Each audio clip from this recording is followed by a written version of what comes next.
Good evening, and welcome to, I guess, what is now a regular feature of playing Forza on Wednesday nights.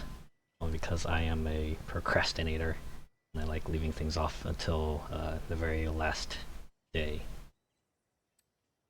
I did even less this week, I haven't even gotten the first reward, but thankfully did do a little bit, and there's still few tasks remaining, so probably just get started. Go to the event lab first.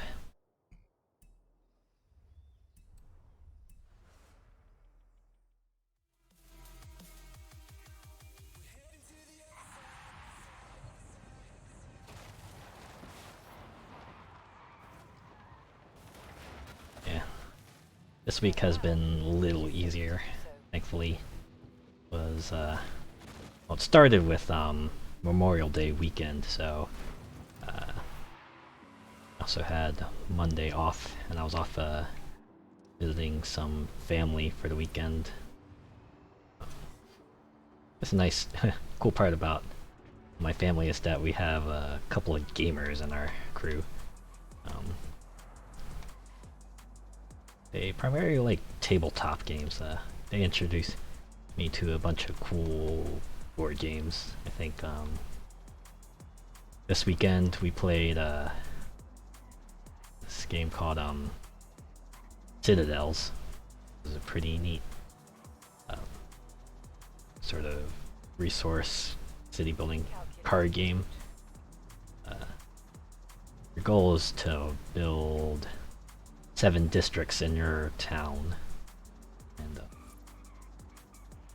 turn order is actually determined by roles that people can pick from at the start of each round. So each role has a number associated with it, which determines the turn order you can take. And also give you a special ability that you can use. So, for example, there is a role that lets you blackmail other players and potentially take some or all of their money if you're lucky enough. And say another role that perhaps gives you money for having certain districts in your citadel. Sometimes lets you decide turn order or build additional districts, and it's a very fun, and there's definitely a bit of luck involved, but there's also a bit of skill and perhaps forethought also come into play a lot more, which is kind of neat. And another game we played for kicks is Catan Junior, which, yeah, Catan has a kids version, which actually manages to get the feel of Catan well, and also ease it up enough for the kids, though amusingly, even though my little cousin, who's still in elementary school, actually plays it and likes it. They didn't play with us this time, it was just 4 adults playing Catan Junior, and imagine things got real intense. That was fun. You have arrived at your destination. Alright, so now we're gonna do the Event Labs event. See what's in store here. Hopefully this won't be an extra long race like the other ones were.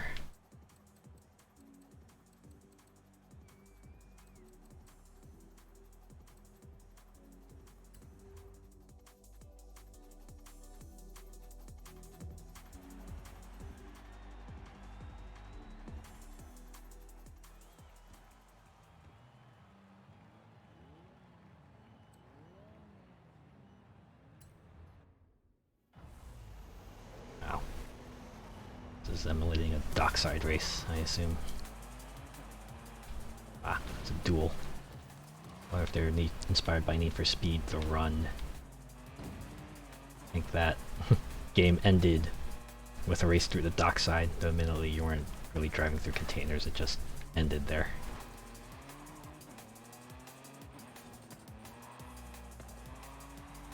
Boy, the opponent is pretty maneuverable.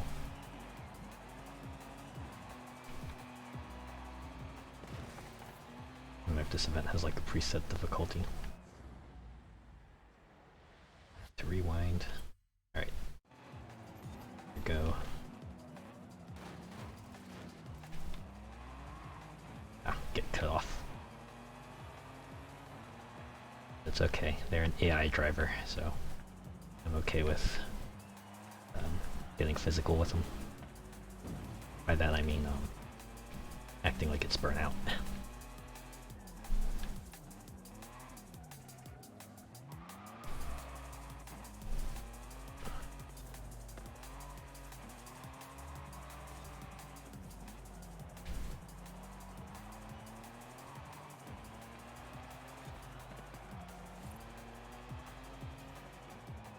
So I can see why they wouldn't limit this to B-class cars.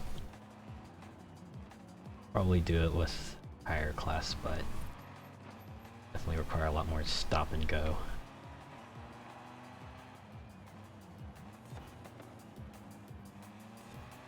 Or if it was necessary to make this 3 laps, or have a rival racer in there at all. Seems like a pretty cool enough racetrack in any case. Definitely doesn't overstay its welcome, and it's not stuck with some sort of frustrating mechanic. Just a good racetrack.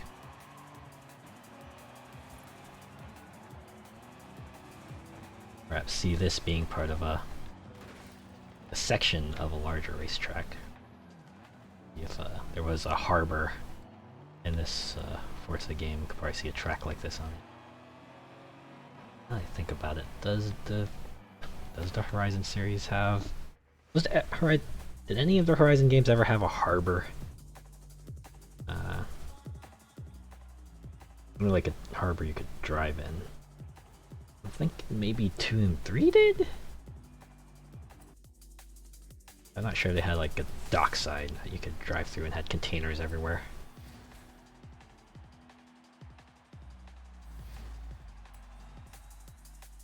Alright, well, that's the event lab done.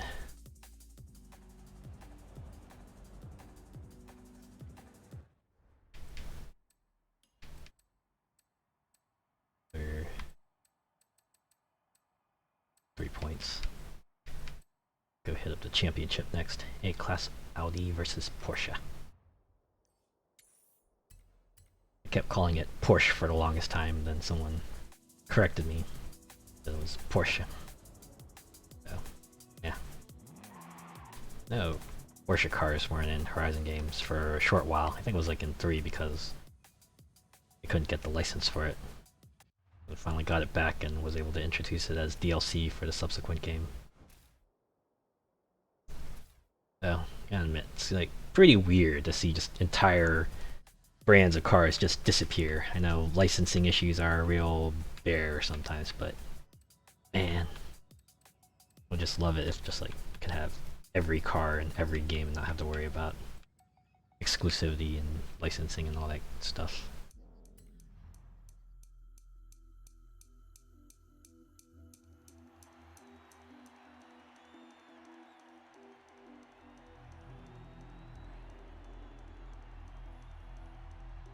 Admittedly, I wouldn't mind a few more fictional cars too. I think I mentioned it already, but a couple more crossovers wouldn't hurt.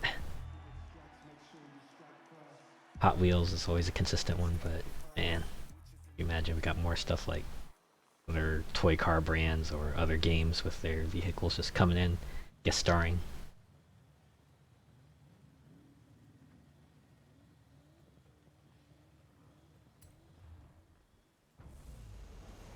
Maybe someday we'll get something like Saints Row cars. This might not be as outstanding, but eh. Crossover is a crossover.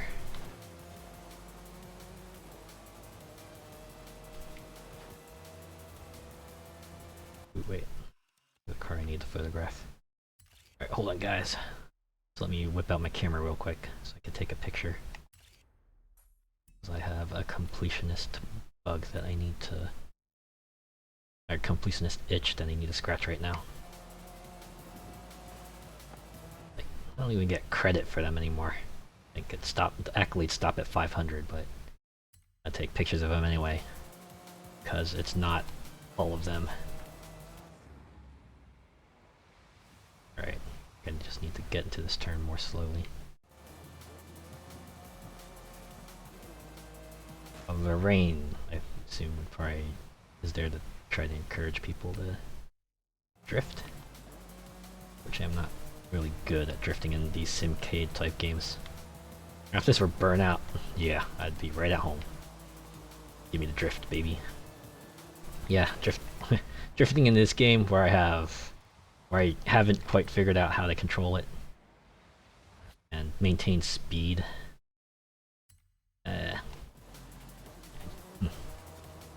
Probably something I could learn, I just have not.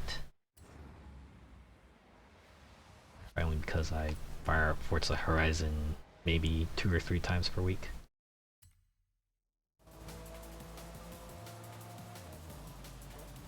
No.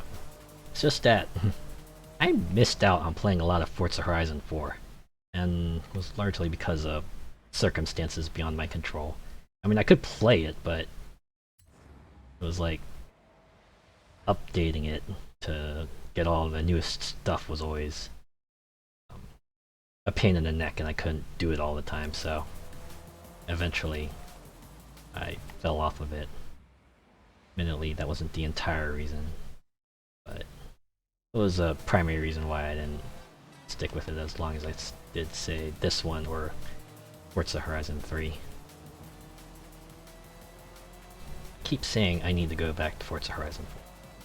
And there are still a few unfinished things I need that I want to do there, like play the Lego expansion.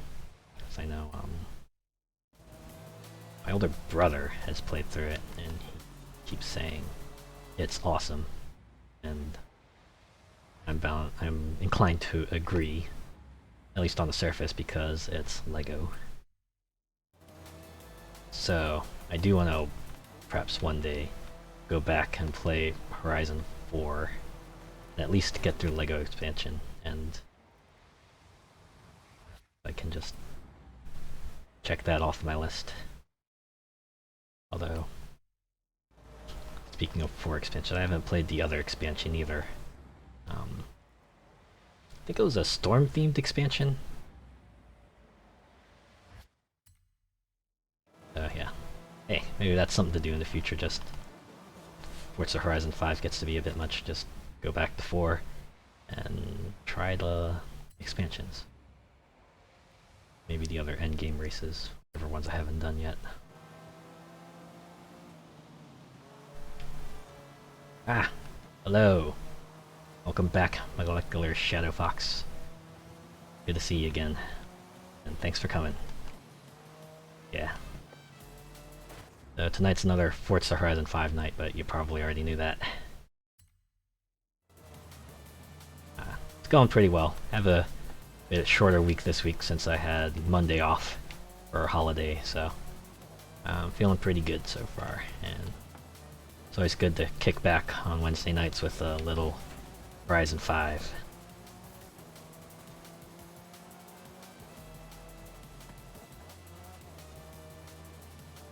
But yeah, as I was just saying that if maybe at some point I want to go back to Horizon 4, because there's still some stuff I want to do in there, like play the entire expansions, because I just dropped off of 4 after a little while because I was in a position where I couldn't update it as often as I could with 5, so I kind of got through most of it and then fell off, so I want to go back and perhaps do the expansions one day. That might be something to do in the future, perhaps when 5 gets to be a bit much.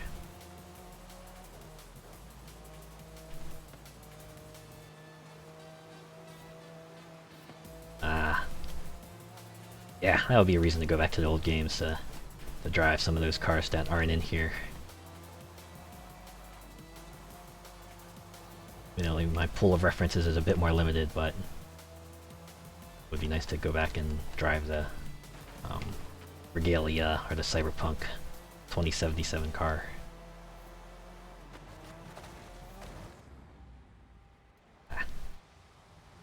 That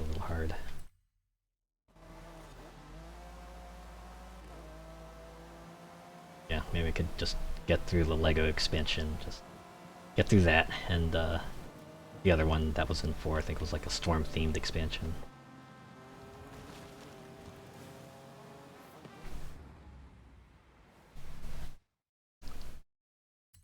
Yeah, I bet it feels good to be in those old familiar cars that have been through so much with you. Got you through so many events and so many trials and tasks. Imagine what that would be like if I went back into Forza Horizon 3 and got back my Lamborghini Centenario that got me through so many events. Yeah. Like the old meme, you're just as beautiful as the day I lost you.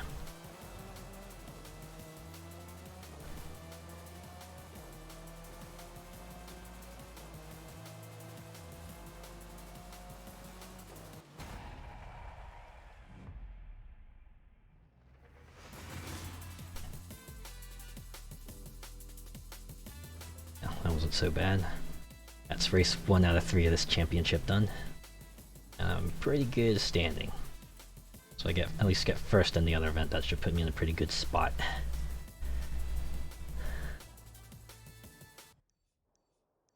We'll go here next.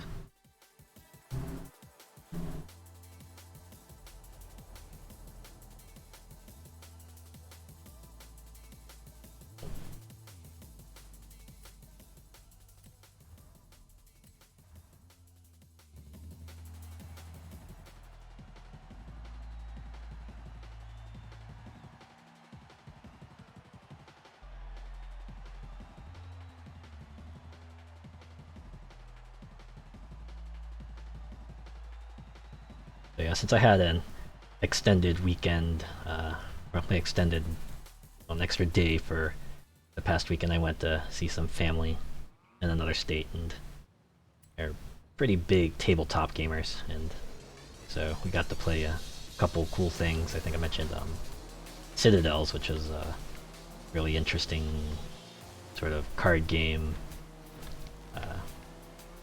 where the goal is to build like seven districts, and the turn order is decided by like special cards that have numbers on them, and also have like special roles or actions that you can do per turn. So there might be a card that lets you build multiple districts, or lets you blackmail other players and potentially get some or all of their money.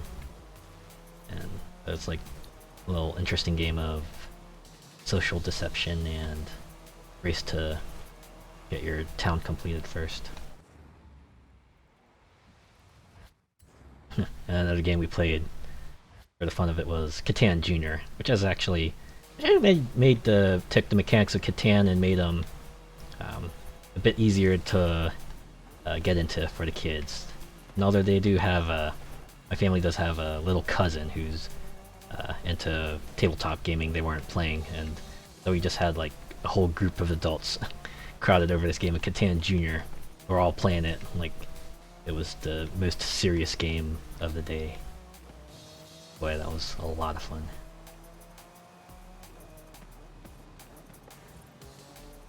And I think there was another game I played. It was called. Yeah, it was definitely a fun time. Yeah.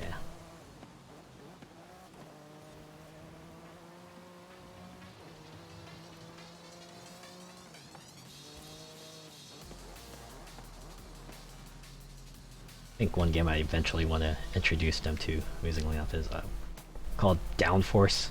It's something like a racing game that's also controlled with cards. So the way they do it is interesting because you have a whole deck of cards that, like a set of I think 6 to 8 colored cards, and each card will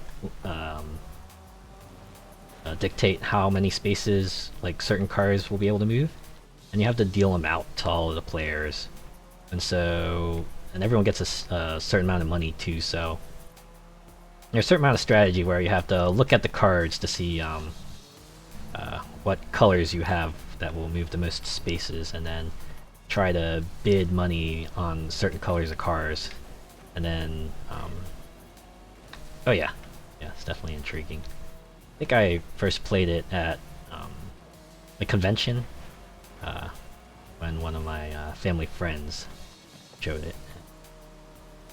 It's kind of neat. Admittedly, it was it was a lot like another really old game I played way back when I was a kid. It was called like it was just called Daytona 500. And I guess the difference between Downforce and Daytona is that in Downforce each player also gets like a specific ability that they can use every few turns.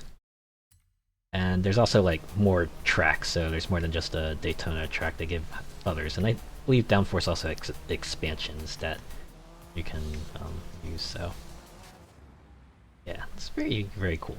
And yeah, I just know a lot of people who are into tabletops, so they kind of rubbed off on me. Yeah.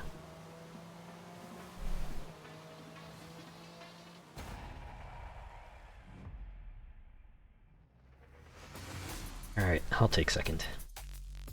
I bet we're probably neck and neck for first now, so won't have that much of a margin of error, but okay. A little better than I thought.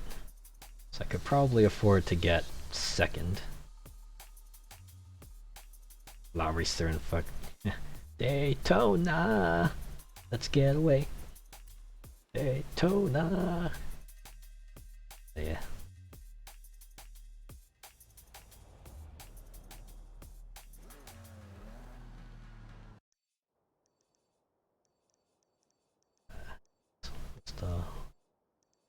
I should have paid more attention to where they were dropping the racing. Oh, here it is. Yeah, it's a street race because they have smoke signals instead of those flags. Or I could have filtered by that and located it more easily. Oh well.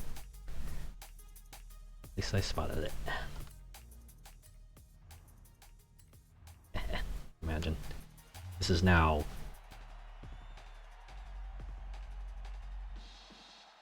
Forza Nexus. Ooh. I have not heard of this before. But my guess is, from the way it sounds, it might be the successor to that Forza app that they discontinued not too long ago. Maybe? That'd be my guess.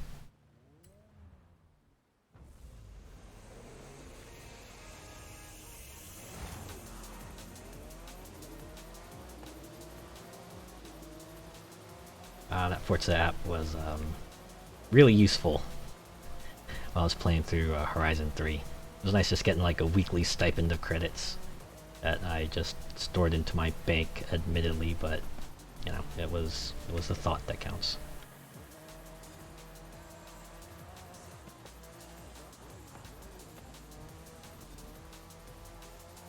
Ooh, that would be neat. Yeah, imagine everyone talking. Well, at least I know I loved some of the maps of the older games, especially the third one. I think was just peak map for me. Not that the other maps aren't great, but I think 3 kind of had the perfect blend of environments and just the designs and everything. So it'd be cool if they would let us go back to parts of the older ones. I guess for nostalgia's sake, it would be like Surfer's Paradise. Yes! I think, yeah. Surfer's Paradise in 3 is the best urban environment in the Horizon series, I think. Just that sleek, modern look that just fit the races you go through.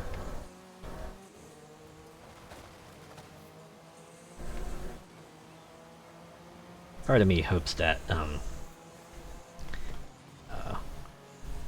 one of the DLC packs for Horizon 5 is just a big urban expansion.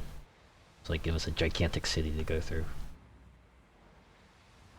Not that the cities they have in this one aren't great, because they're pretty cool, but I do miss just having that giant skyscrapers and the modern feel to it that Surfer's Paradise provided. Yeah, they could easily do that with Expansion 1.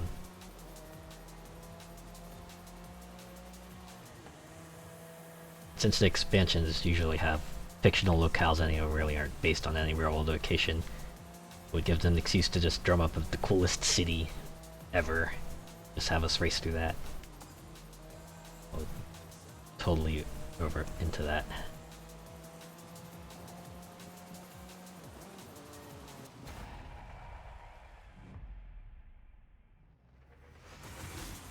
Whew. And job's done.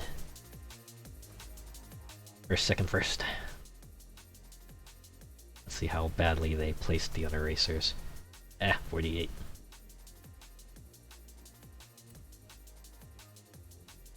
Hope it's not Jurassic Park themed DLC. Oh, boy. Yeah. Could you imagine? The timing would be appropriate, but yeah. Jurassic Park might be a bit too far out of the left field. I know Horizon...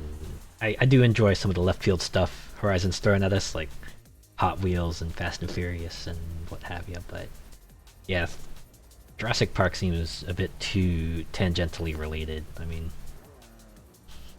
it's like, I have to admit I haven't watched anything beyond parts of the first film, so...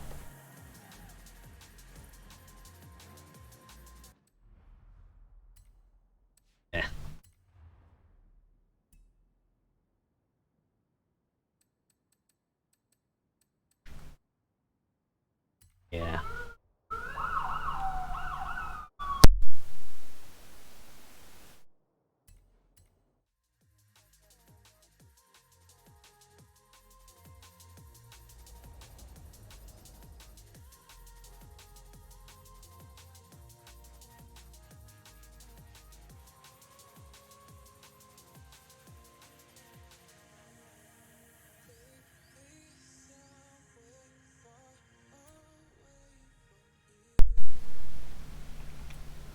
Mm.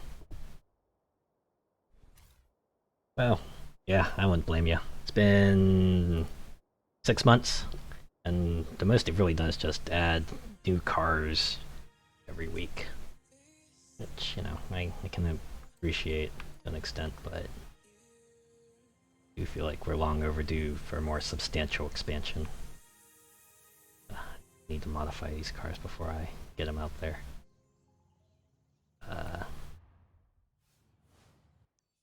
Alright, so I need to do German pickups and 4x4s.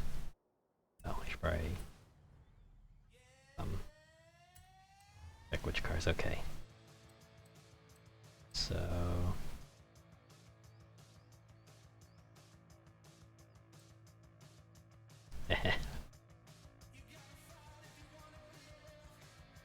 yeah. In the end, just play what makes you happy.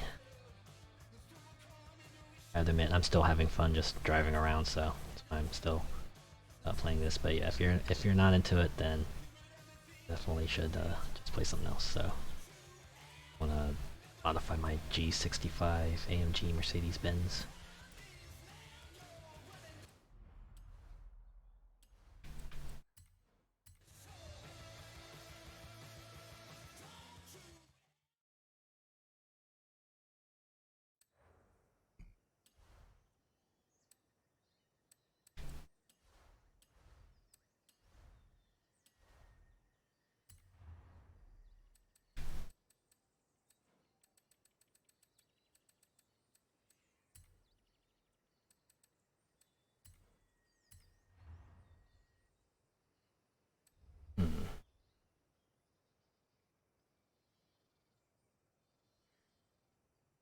Now I have to admit, I did play through the base game before. So.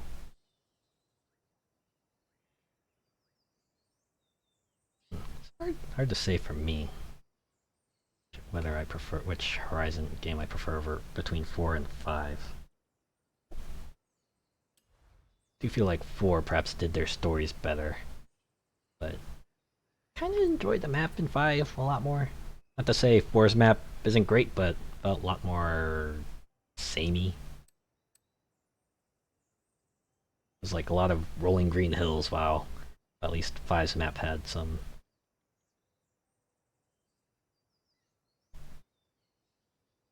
Yeah, I think that seems to be a common criticism I hear, is that they shower you with cars hand over fist, and imagine it was really generous at the start of 5. They just handed you cars hand over fist. And they nerfed wheel spins into oblivion.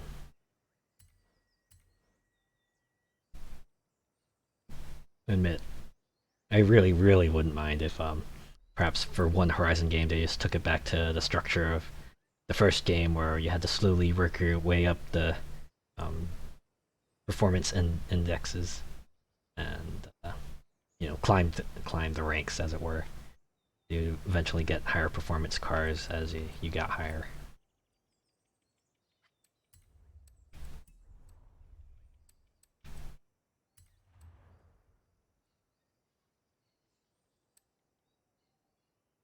Yeah.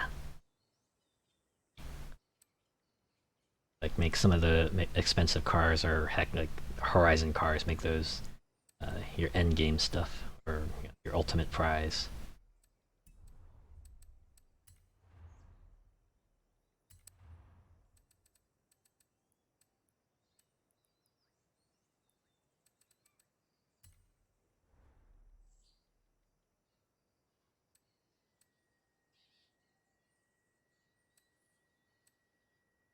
That sells at work.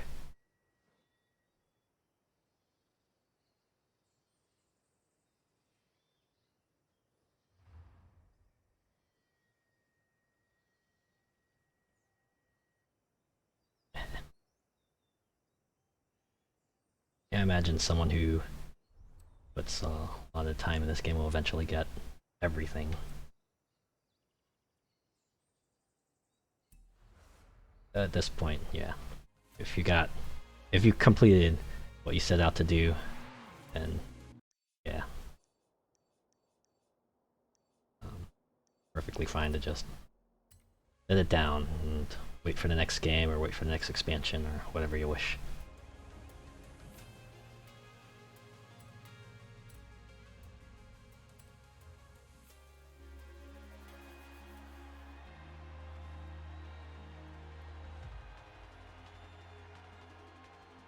It's funny, I keep saying that I want to get into doing more blueprints, and I did like make a few, but those were ultimately not too hard.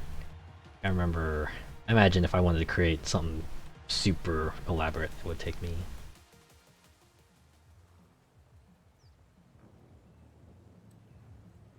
Oh yeah. Boy, can you imagine if they just put out a Car Pass 2? I don't think they've put out a Car Pass 2 for any of the Horizon games yet, but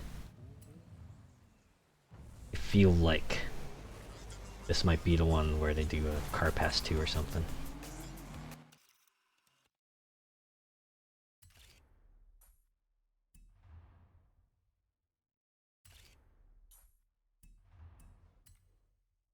I feel like even that has its limits.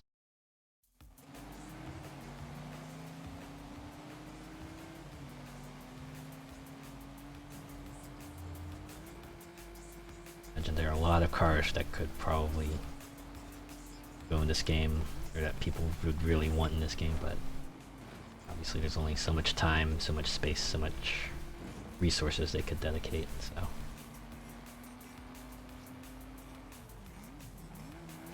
Yeah, that's what some people want to. Throwback packs.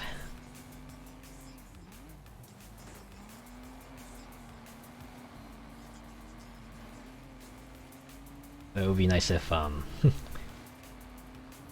or they could do something like what Burnout Paradise did, just have whole card pack that's just like vague movie references, so you could have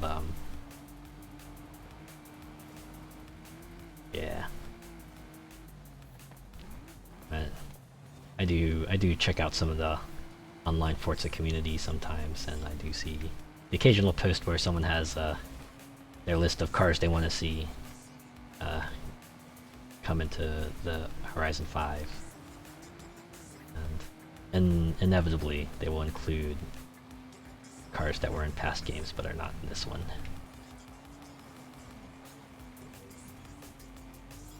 But yeah.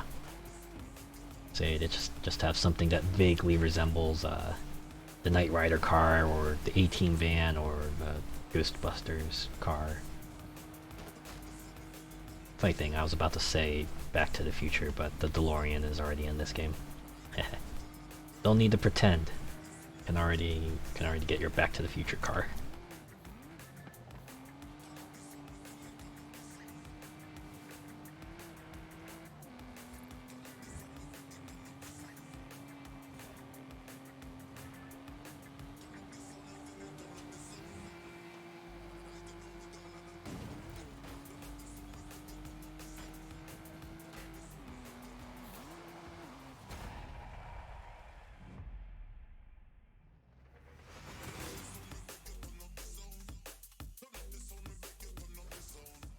Alright. Yeah, we're off to a good start.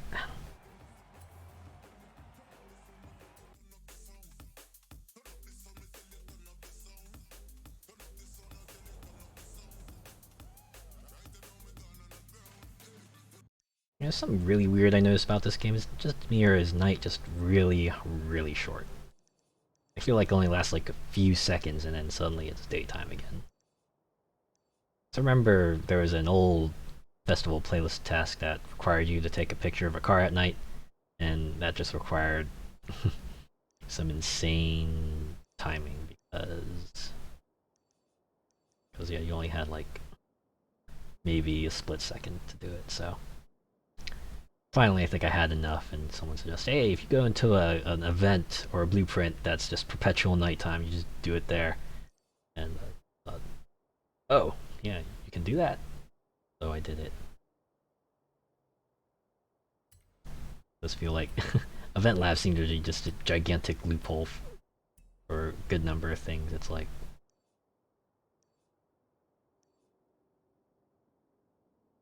yeah.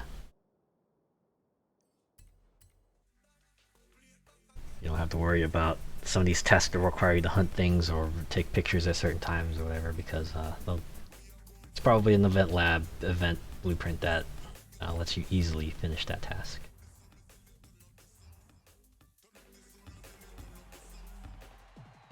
Admittedly, I do have a little fun sometimes with just seeing where they decide to stick, like say snowmen or gigantic pinatas or the dinosaurs they throw them in the world. Like I think that one week where they had dinosaurs everywhere, they put like 4 of them at the soccer field, and that just amused me a lot. Can you imagine dinosaurs playing soccer? Very fitting, admittedly.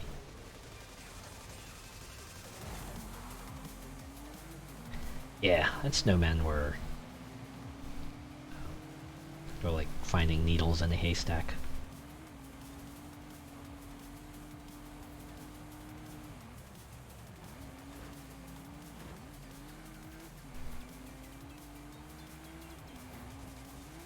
Yeah, the lanterns too. I feel like those were even glitched because there were some times where I would go to the desert where they were supposed to be and they weren't there at all. So I would have to like just reload the game, try it again. And even then it looked kind of weird because they were just floating there. It didn't look like they just seemed out of place because it looked like someone just stuck them there as if they were editing it in Event Lab. But yeah.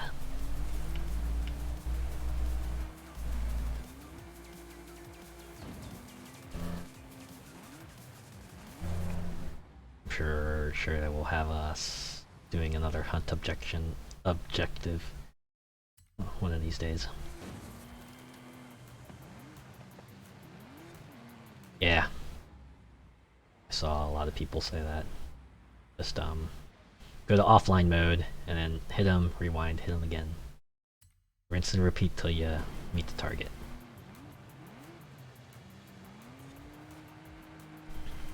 I guess it helps if you're if you're really in it to just complete the objective, which is I imagine most people would.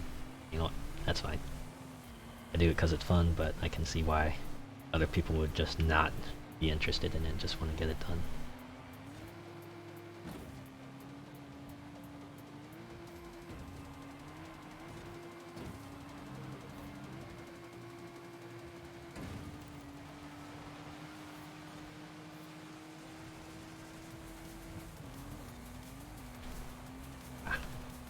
That's the one who's just right behind me.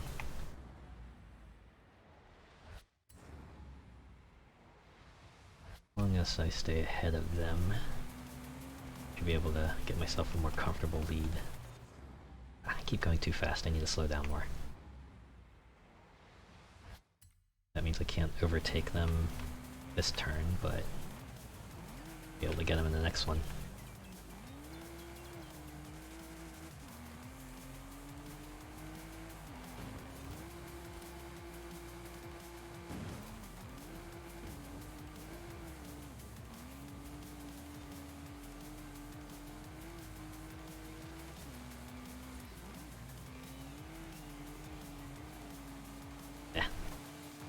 Oh yeah.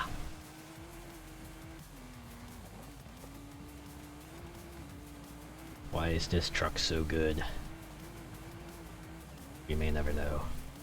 Well, actually, we do know, but... let's pretend this is like a racing anime and first place guys just did some illegal modifications. Used like space metal or something to make their truck super light. Now the main character is racing against them, despite having the obvious disadvantage. And it's only thanks to their mad skills that they are able to beat the nefarious opponent.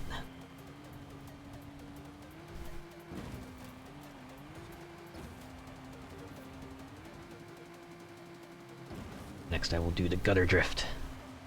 No I won't. There's no gutters here.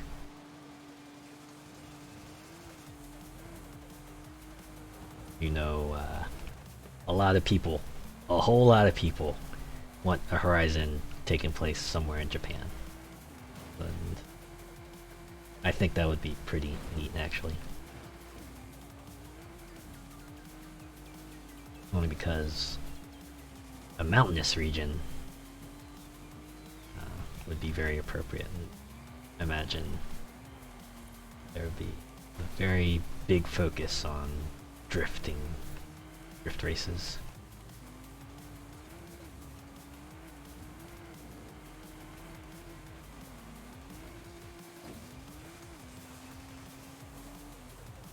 Once they get that new Forza Motorsport out of the way, I imagine.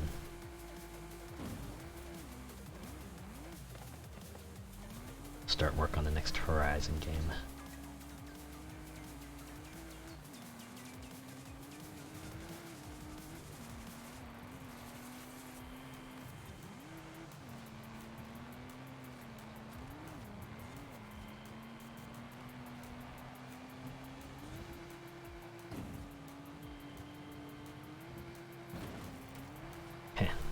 Yes. Of course it would be.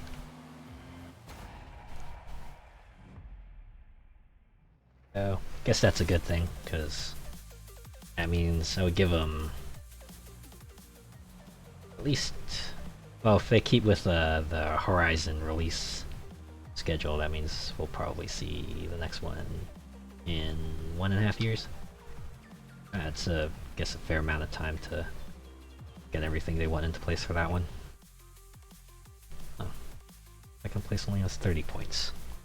I think. Take it easy with the G-Wagon, or I'm gonna have to call Haley for permission to use Horizon airspace.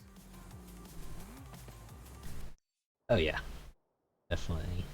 Especially since they got the power of the Series X on their side now. They can perhaps get more power out of it. So yeah, the Xbox One has actually can play. Yeah, the Xbox One has 4 Horizon games that can play on it. Probably not worry about, if they don't worry about one compatibility for Forza Horizon 6. Oh, I can only imagine the stuff they can pull off with that. As long as it's not just a prettier map. Not that I don't want the prettier map, but I hope they work that power in other ways too.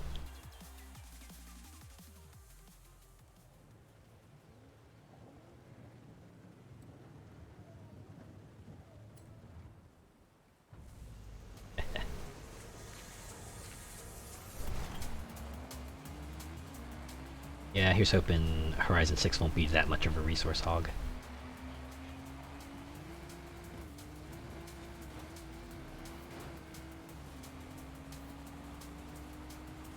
But yeah. The funny thing is, I actually had a real clunker for a PC for the very longest time. Like, I think the PC I had before this one probably wouldn't even be able to run, well, actually, it didn't even run, what's the Horizon 6 Apex, I think? Oh yeah, way back in the day. Thing chugged. And managed to get a new, well, I didn't get a new PC, this is like a fairly old one that's a hand-me-down, but it runs things so much better. I mean, it runs this game, so, you know, I'm pretty happy with it overall. I feel like this is the thing every time I get a new computer, I just fire up an old game and see how it works in a new one, so I think when I replaced my PC, the first thing I did was fire up Killing Floor 2. I was just blown away about how quickly I loaded into that and how well I was able to run that. I think before that, I had a really old laptop that I used all the way through college, and of course that aged. So when I replaced the laptop with a PC, I remember firing up Saints Row 4, and I played that last on the 360, which got a good graphics card. I have to admit, I'm not that much of a tech head, but I know the hand-me-down I got was definitely built for gaming, so I would assume it had a good graphics card for the time. But you know, I don't need like top of the line latest graphics card stuff. As long as it runs games well, I'm satisfied. Can run for Horizon 5 at pretty reasonable clip.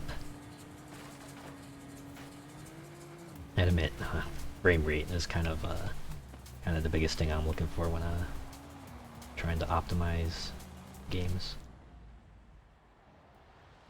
Just having that, even just 60 FPS, which is usually my target, but yeah. Saints Row 3 on 360. Yeah, that's where I played it also. Yep. Yeah, that was good stuff. Why am I... Yeah, I don't need to worry. Person in second, not in the pack, so even if I place third, I should be fine. But yeah, Saints Row 3, third. I think that's kind of where Saints Row fell into place for me. Just that right amount of wacky. I mean, where else would you play a game where Burt Reynolds is the mayor of the town? Yeah, rest in peace.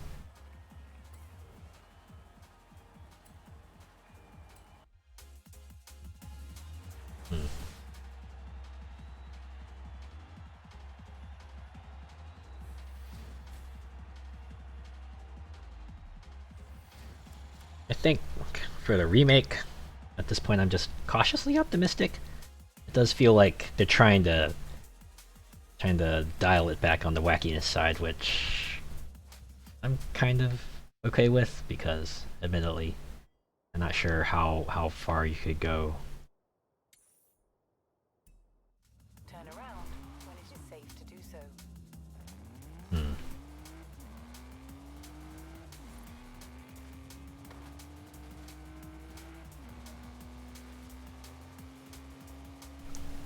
Yeah, I could see why maybe anyone who's fans of the old series, where they were just straight up over the top gangsters, might not be into this new one. It does feel like they're trying to be a little more down to earth.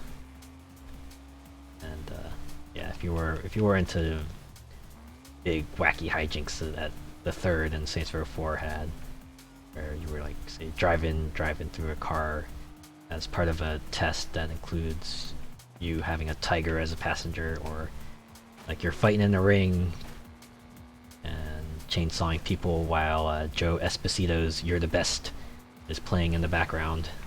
Yeah, this might feel like a step back. At least I can understand why people might not be as into it, but Recalculating route. I have to admit, if the character creator is as good as it was in the third or fourth, I might be willing to give it a look. So it's probably one of the biggest criteria for me if I were to play a game or not, if it has a dang it, where's the barn?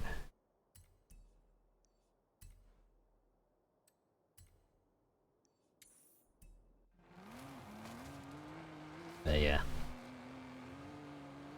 Yeah, Saints Row series had its share of weird and wacky weaponry too. Giant dildo as a weapon. And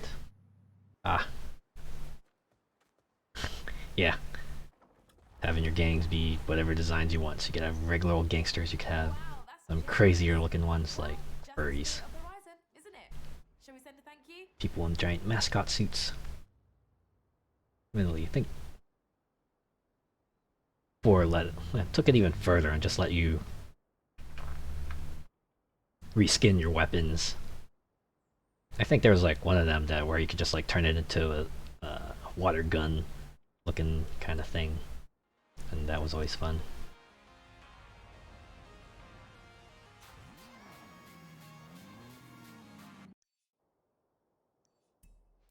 Alright, let's see where I can go next now that I have the championships under the belt.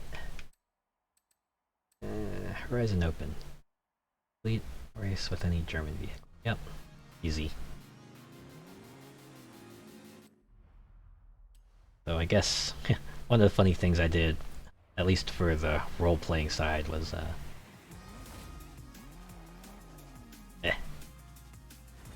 yeah. Open world games tend to be really good for just being super cathartic. Dang, this is a dirt race, but I think I have any dirt German cars. Fortunately, shoved everything into performance class S1.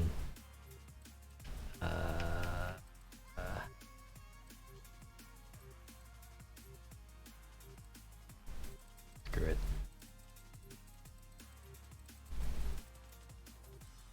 I'm taking this one. I just need to complete a race. I don't need to win. But yeah. Genki show. Ah, that was a fun one too. Saints Row always managed to have good side activities. Even in the second one. Yeah, that one side activity where you just played as where you just drove a sanitation vehicle and then went and sprayed a bunch of people's property. Or the one I remember was the one Cops-esque show where you were driving around to certain locations, and one of the things you had to do is like, at least under report says, a bunch of pirates are battling a bunch of ninjas, and the little prompt tells you to stop the battle of the century. which I always thought was a fun thing. Yeah. Second one was also fun, though.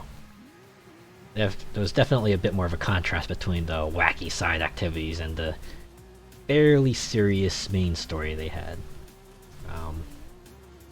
I know there were a bunch of people who really kind of dug about how gritty and dark the main story was, and I'd admit I kind of liked the bonus mission that you got to play after you beat the main game, but I can appreciate that with the third game they decided just to go the more wacky route. Yeah, I think a lot of people would agree that Shandi in 2 was a lot more cool than in 3. Considering when they brought back that Shandi for Saints Row 4, they called it Fun Shandi, and had a whole character arc dedicated to why Shandi became this hard-nosed fella between 2 and 3. And the way they resolved it in 4 was actually really cool. I have to admit, the loyalty missions in 4 were just fantastic. You know, Shandi's was especially a standout, but I think each one you could play with oh, changed. Mercedes Benz is German, right? Play. Yeah, she did become a lot more straight-laced and serious in the third game. And it felt like for no reason too, because it was just like in 2 she was you know, a hippie kind of free wheeling dealing, and suddenly in 3 it was just this super drastic personality change, and I don't think if I remember correctly, they never explained why she changed. She just did. And then in 4 they kind of went and at least resolved that particular arc. So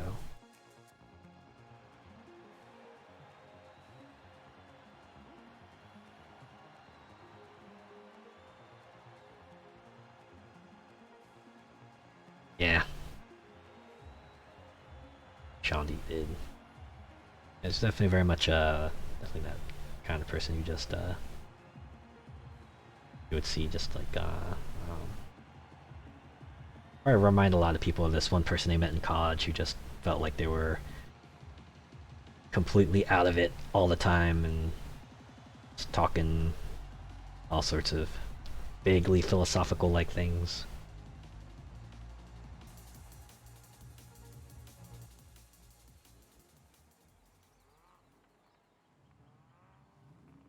This is a Horizon Edition car. I hope it still counts as German. If it doesn't, I'd be disappointed.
Sorry.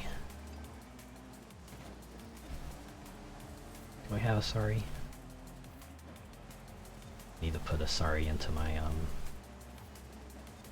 my quick messages.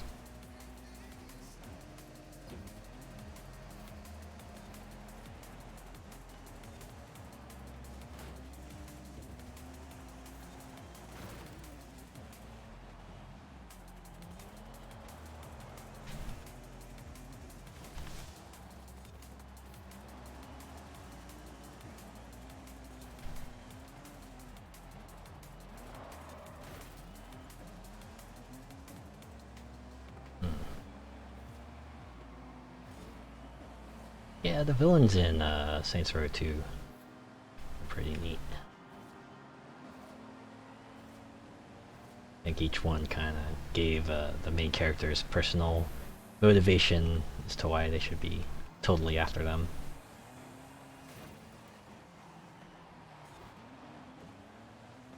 If I remember correctly, Mr. Sunshine was like a pretty interesting fella in that he just wouldn't die. I think I remember a particular fight against him. The ending cutscene was something where I think the boss just like shot him repeatedly and did a bunch of other stuff, and he was still going. Then eventually they put him down once and for all. Although it took a lot more firepower and damage than you might expect.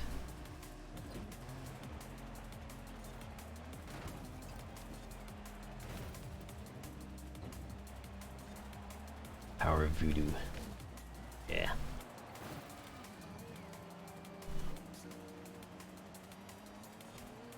Yeah, that's what happened. When all else fails, behead your opponent. Surely they can't recover from that.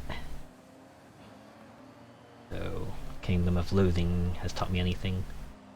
If something is undying enough, they can even resurrect themselves from just being ahead. Although, I guess Saints Row 2 being a bit more grounded than others would mean that isn't likely to happen. I think it was that particular game that also had a one of the characters was voiced by Neil Patrick Harris. I think he was like Shondi's one of Shondi's exes. And yeah, like one of the missions had you fighting him as he took her hostage. I think that fight required you to like use flashbangs to get him to drop his guard so that you could actually damage him. I remember when they brought that fight back for 4, I think it was. Since that game, since 4 didn't have flashbangs, they had to use something else. I forget what it was, but yeah. One of the events they brought back for 4. Fight against Neil Patrick Harris. Dang it. Well, you know what? I'm fine. I wish the fella. So...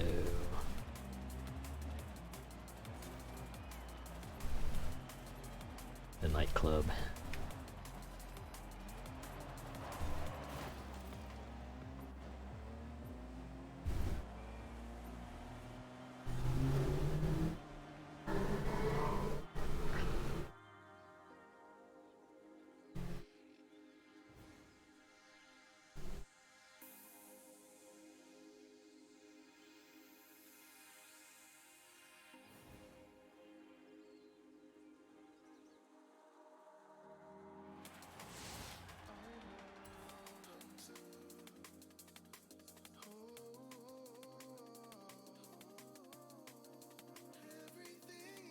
Oh man. I don't even remember a fight on the statue in 3. Weird, I remember a lot of stuff from 3, but... I remember a fight on the statue. Now I'm sure if I looked it up on the wiki, I'd probably recall it, but yeah, off the top of my head. But again, I just remember like the really crazy stuff they did. Ah. Okay. Against the second in command of Stag. Alright. Guess the statue also transformed into a giant robot or something.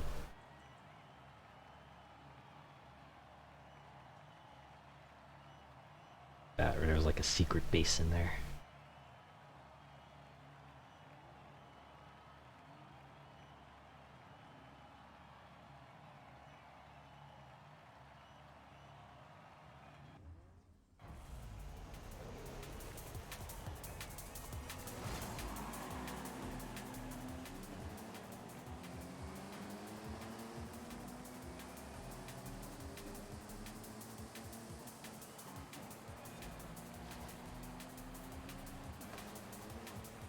I do remember there being a gigantic battleship in that game. Giant airship. That would be something right up Saints Row alley. Just let us pilot a gigantic vehicle, even if it's just for a mission. Ah, if only.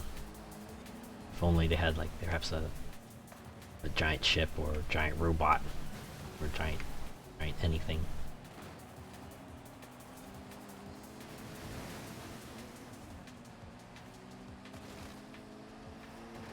That's the closest thing we got to weird was I think it was Saints Row 4 that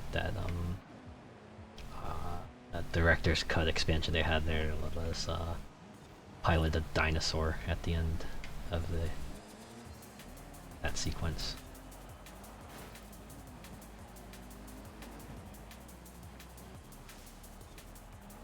And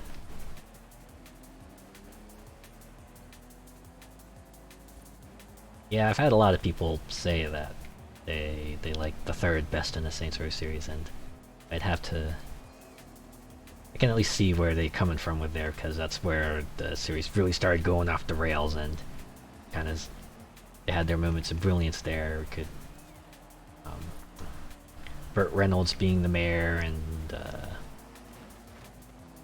there's peak wacky like the fight scene I mentioned, and I think there's like a zombie outbreak too. Yeah. Saints Row 2, you could kind of see the hints of the wackiness breaking out with the side activities, and the third is where they just went and embraced it fully.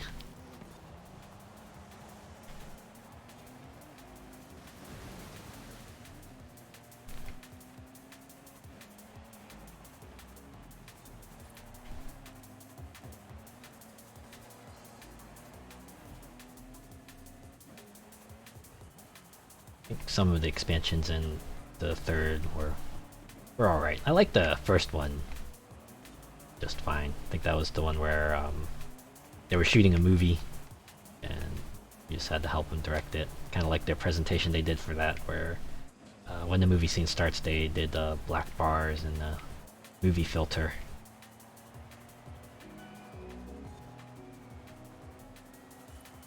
I think the character they introduced in there was also voiced by Michelle Ruff, who voices a bunch of anime and video game characters that from series that I play a lot, so sort of why I kind of recognize that one.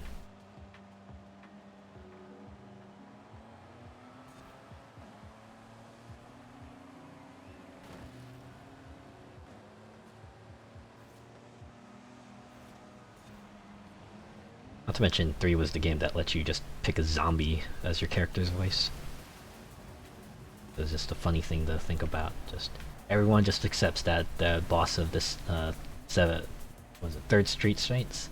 Yeah, the boss of the Third Street Saints is a zombie, speaks zombie, and they understand zombie. It's always a funny thing to think about.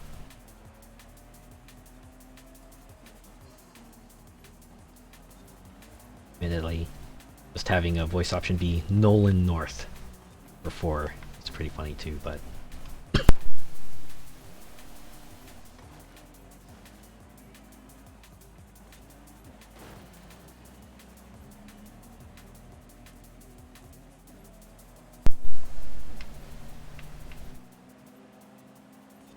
yeah, especially since during that period of time in which Nolan North seemed to appear in like almost every video game. It was like, if there was a video game, the customization I totally enjoyed in the third and fourth. It's sort of 2 customization I kind of liked because they let you do layers. I don't think 3 did layers, but on the other hand, they did have some great clothing options in the third. I think the character I made in particular, I was kind of disappointed with one of the things I was disappointed with in 4, because like one of the items they had in the third they didn't have in 4, so I couldn't like recreate my character exactly, which was a bit of a bummer, but well.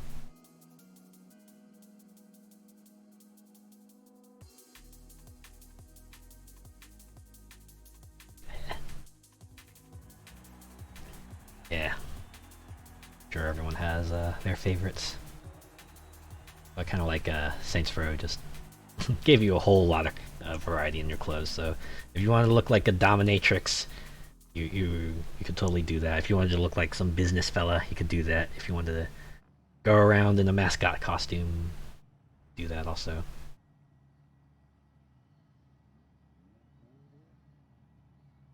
Yeah, that's always the fun part of character customization, is creating the wackiest thing you can think of and just put them in these semi-serious cutscenes and just have a good laugh. As nobody around you reacts to how weird you look.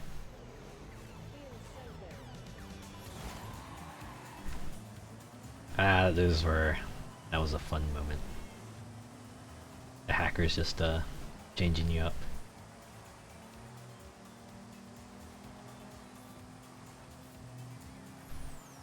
If I remember correctly, you could actually take that into the open world too, right? You could like just become a blow-up doll in a toilet, just wandering around in the open world.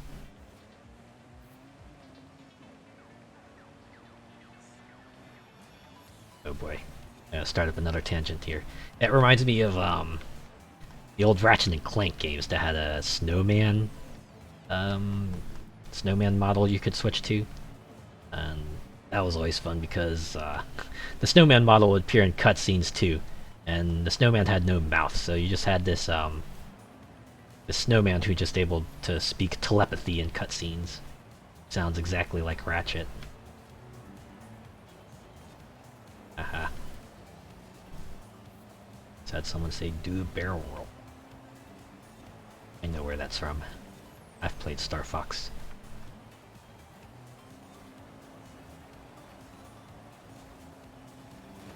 But yeah, it was great just to have a cutscene mismatch where the cutscene is super serious and your character looks like a reject from the thrift store.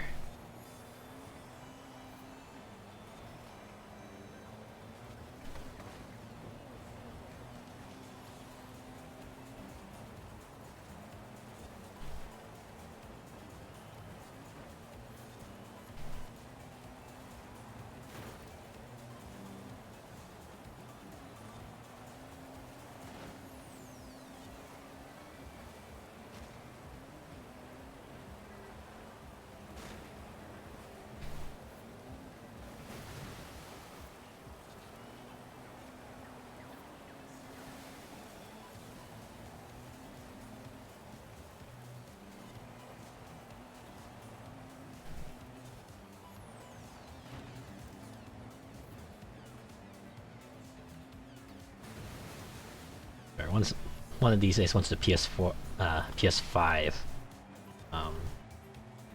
gets into a better supply, I want to get one. If only so I can play the newest Ratchet and Clank game, Rift Apart. There, people have good things to say about that. Yeah, I'm just a big fan of the Ratchet and Clank series, and I will play any game they put out. That'll be like my biggest motivation for getting a PS5, perhaps one of these days.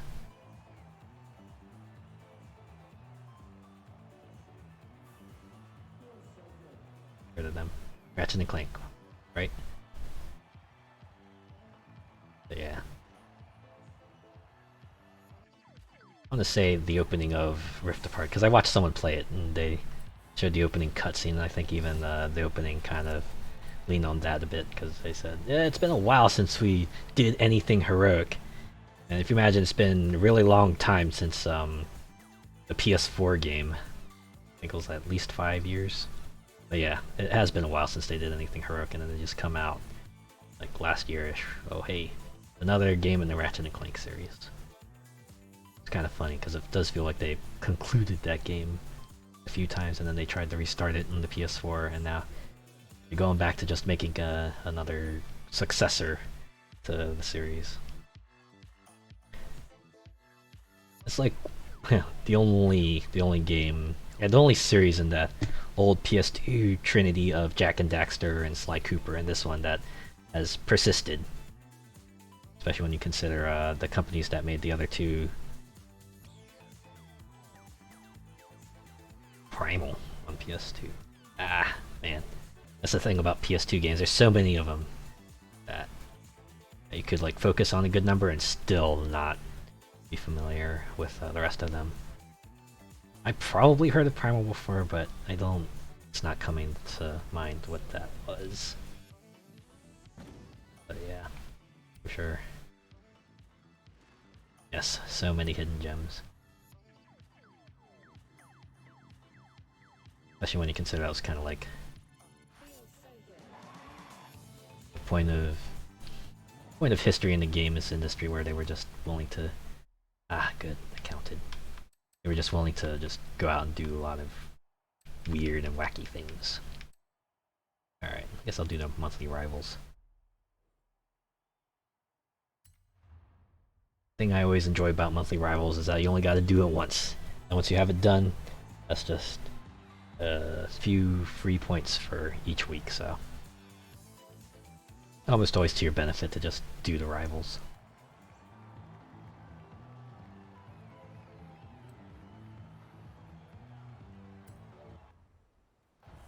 This one isn't that hard, you just have to post the time. Don't need to be good or anything. Although I always like to at least beat the ghost and try to do a clean lap.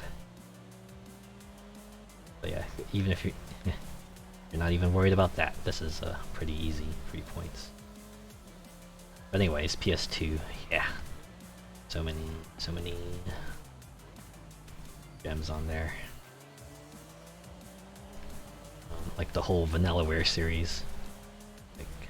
And never expected them to do a full remake of games like Odin Sphere and Grim Grimoire, but they went and did it. It was Mad Lads and Lasses did it.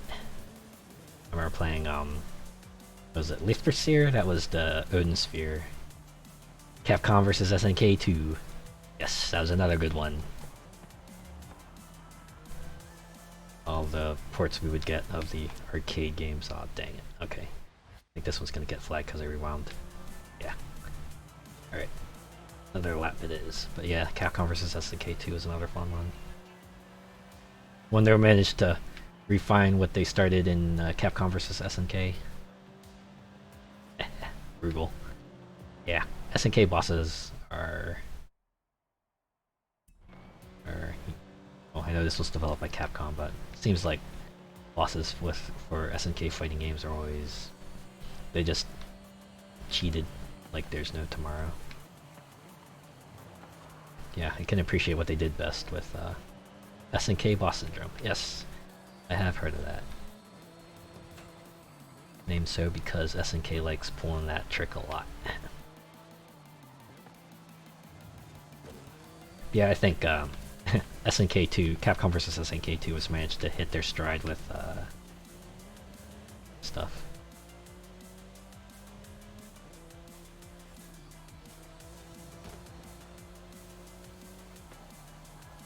I can only imagine the older games are probably a lot more blatant with how they cheated. Not that they didn't make it obvious in the later ones, but...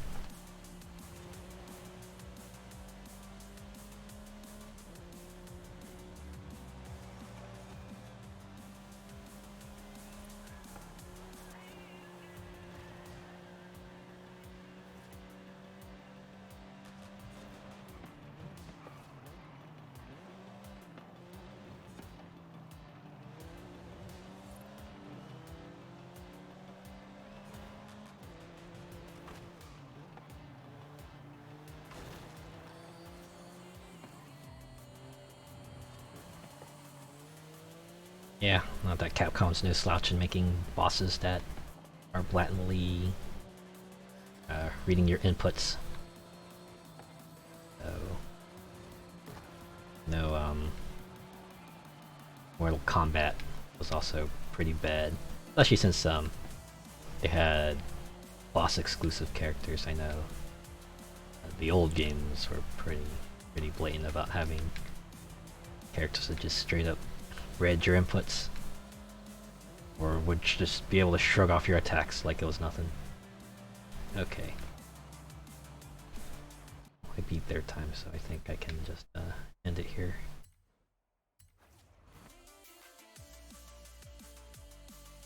Oh yeah, I bet.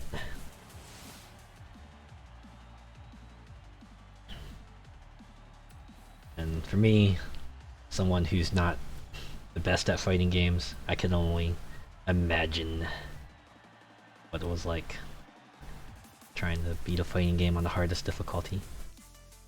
Or perhaps if we just want to step it up further, do it with 1 credit.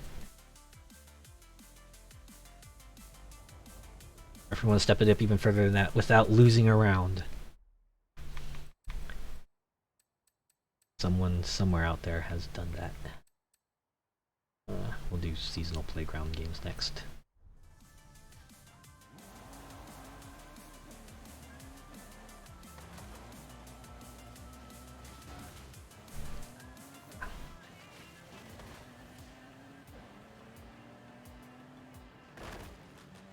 Final boss always felt like the kind of thing where that was designed to just eat up quarters.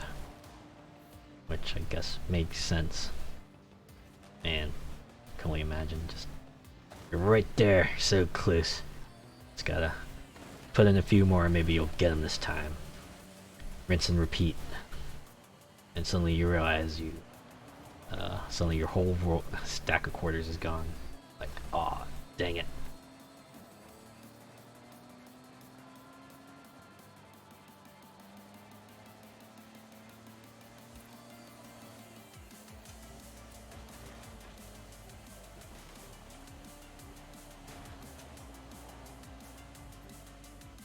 So, my one hope for the Mortal Kombat series, as it stands where it is right now, so it's like where the plot is at the moment, is that I hope that the next Mortal Kombat game they put out, they just make it a dream match game. They just put in all the characters. Devil May Cry, yes, it did have the most... I really did like it's super stylish, like. Although it's definitely one of those things that's on my pile of shame, because I've not played a Devil May Cry game. I've only watched other people play it, but it looks like a lot of fun. Especially in the later games where Dante has access to a whole bunch of different styles. And you see the best players just like flipping between a bunch of them and styling on the enemies. Story is good. Yeah. I know 3, you know, people loved the story of 3 a lot, and I think people liked 5's story as well, at least the way they continued it. I think I have the HD collection and 4 and 5 somewhere amongst all the consoles I own. Yeah, I'll get into that one day. And again, I end up saying that for a lot of games, and, well, here I am, playing Forza Horizon 5 still. I mean, I am trying to mix it up.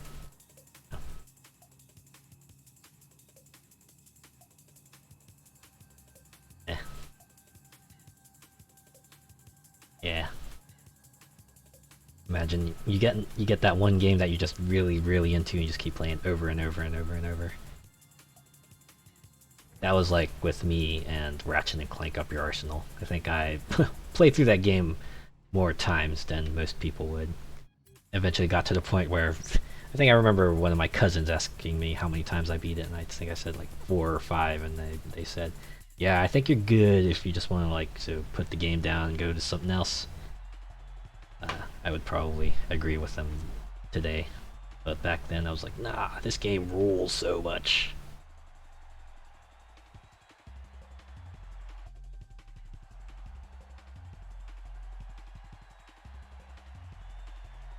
Game 4.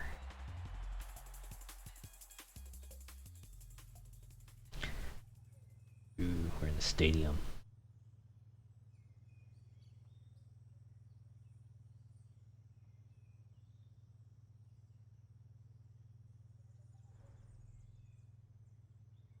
Marvel vs. Capcom 2.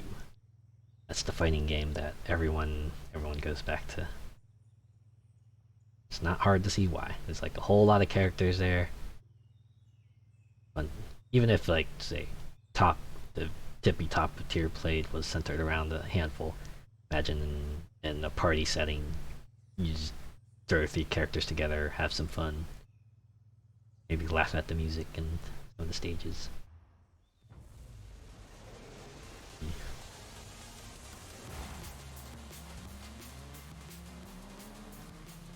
Yeah.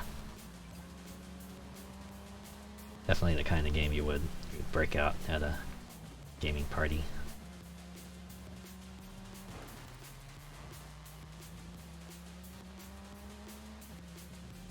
Oh, I have a crown. That's why I didn't take theirs.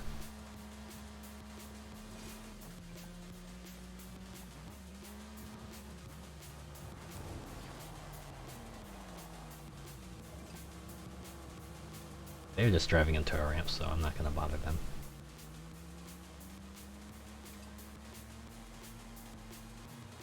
Wish I could assist you, but I'm being bogged down by a crown.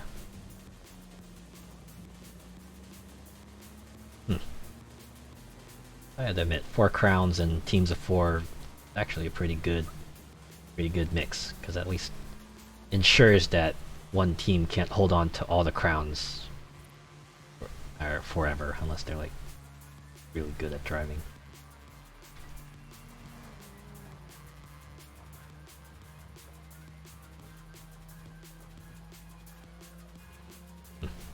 I kind of wish when they did like teams of 6, they would give each side 3 crowns, so we could at least have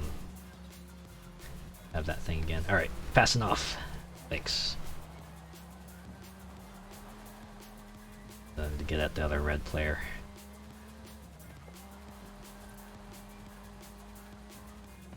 There was another game I was super into that I just played for a long time. That was Power Stone 2, and yeah. I think the big draw of that game was that there were a ton of items that you could craft for that game. You started off with like maybe 10 or 20 of them, but as you played through the arcade mode and their adventure mode, you would get items that you could mix together that create other items, and that was where like a lot of the fun came from. You remember sinking a lot of time in that game.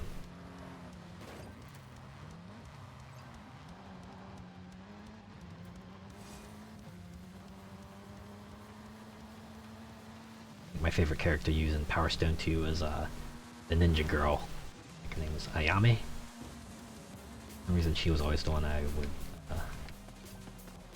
fall onto.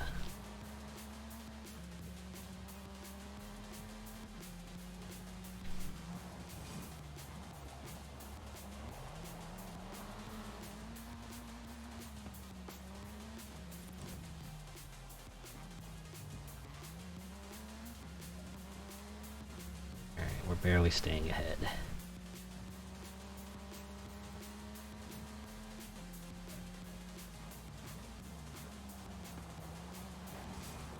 Ah. Pulling ahead.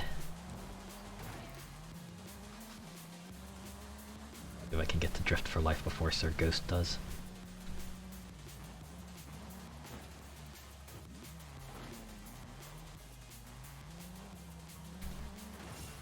Or I could just take that crown. Let's go.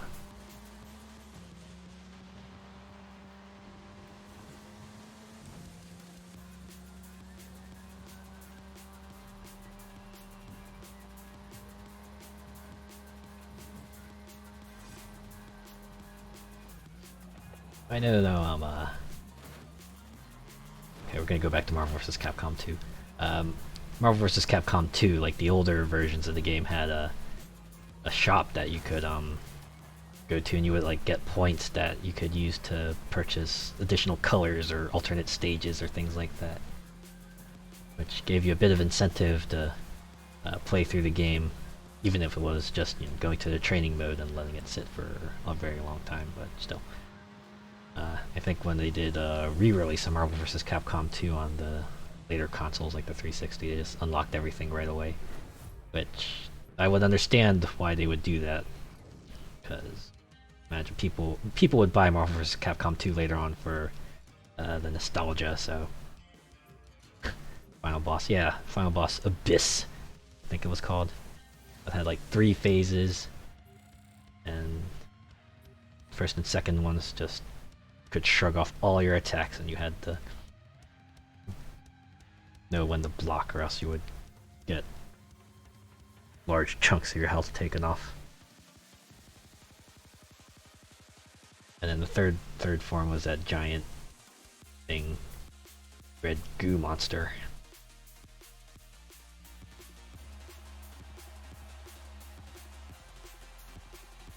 Yeah.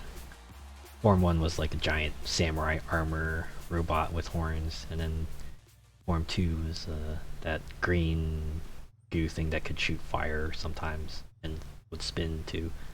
And then Form 3 was the red beast.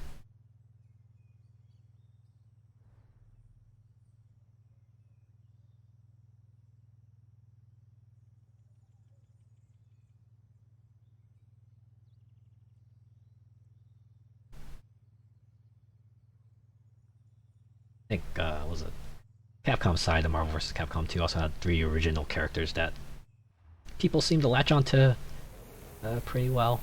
It was the pirate and the Wukong reference, and the cactus.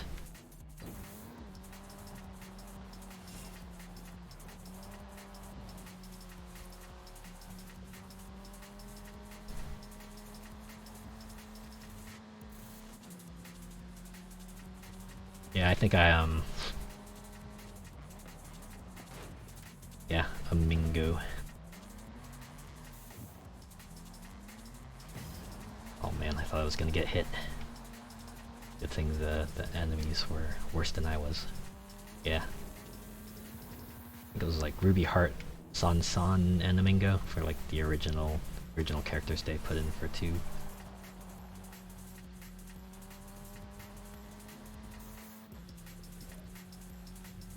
I think I remember there being like a slight push for one of those 3 to be in Marvel vs. Capcom 3.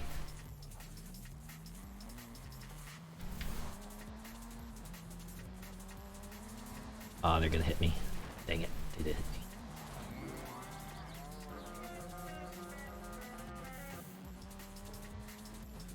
Yeah, Sansan had one super move there, just giant staff just like drops on the opponent.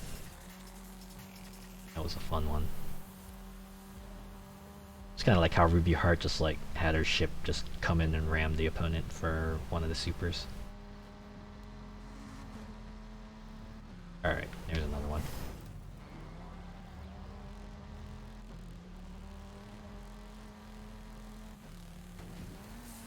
Yeah, I remember, I think my cousin played Marvel vs. Capcom 2. He would always bring Cable, as yeah, well, Cable is just like busted in general, but Cable's especially effective against the final boss. He would always save a lot of super for the 3rd form, so he could just hyper Viper beam it all the way to the end. Ah, they got me. Alright. That's what I get for driving straight to the goal. Enough time for one more run. But I won't screw this up.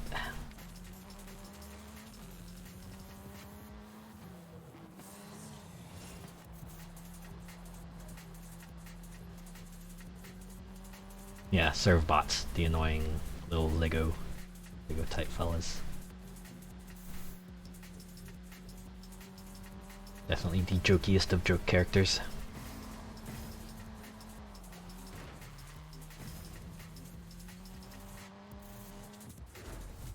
Mainly not too hard as long as you did a bunch of low attacks on them, but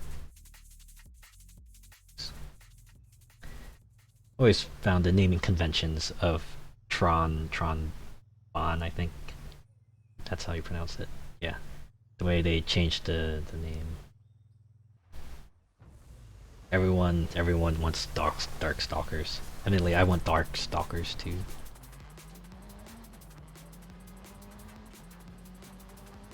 But yeah, always nice for them to have dark stalkers characters in their Capcom crossovers. At the very least, they remember them enough that they'll put them in there. I always liked the joke about Morrigan just constantly reusing her sprite from the old game, so stands out like a sore thumb when you compare it to everything else. I wish I'd picked up the Darkstalkers collection when it was still up. I know they're having that Capcom fighting game collection that's going to include the Darkstalkers games. Maybe I'll pick that one up. Yeah, I imagine Morgan was probably an awakening for a generation. Along with Felicia? Yeah, Felicia also. Cat girls will do that to people.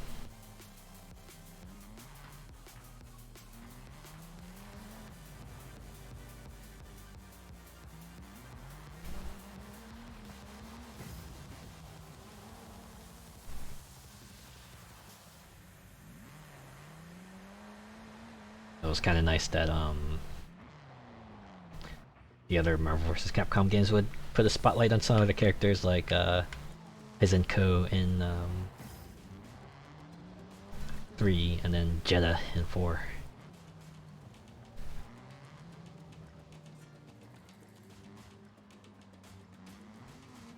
Maybe one of these days the Darkstalkers fans will get their wish and a new Darkstalkers game will come out.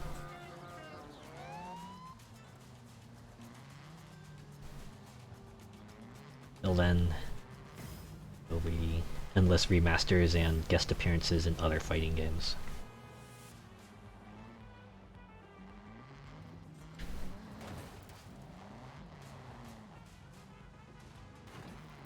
Sometimes turns just don't work out. Alright, I have time for 2 more runs.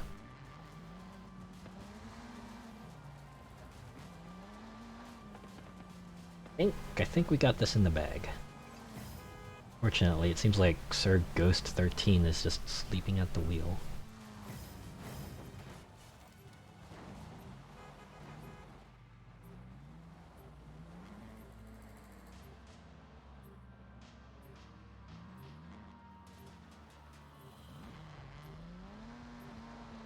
Fighting game supers, always spectacular looking. Though I always liked it when fighting games always have that, you know, that super, like a level 3 super or an overdrive super that just really just goes all out with looking really painful and awesome. Especially in, like, say, 3D games where they cut to some cinematic shots while your character is styling on the others. Hey, look at that. We won 2 games in a row. We're done early.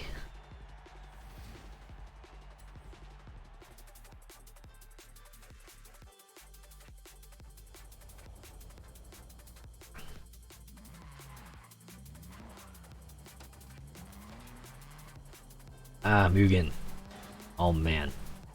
Now that's bringing back some memories. I think I remember fiddling with that way back in the day. Yeah. It's definitely intended to be like a fighter creator, but obviously people just use it as an excuse to port a bunch of characters from various fighting games and have fun with that. Alright. That's out of the way. I think I will tackle the dailies and the weeklies. Yeah. Alright. 2 road racing events and a German vehicle. We can do that.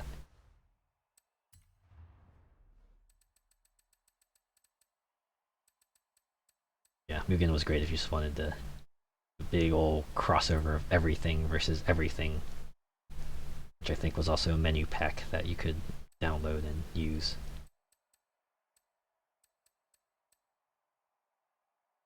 Oh man. Speaking of Mugen, I wonder if if Salty Bet is still up. I remember when that first came out and just thinking, oh, this is a pretty fun. You know, you're overpowered. Your super combo racks up 300 hits.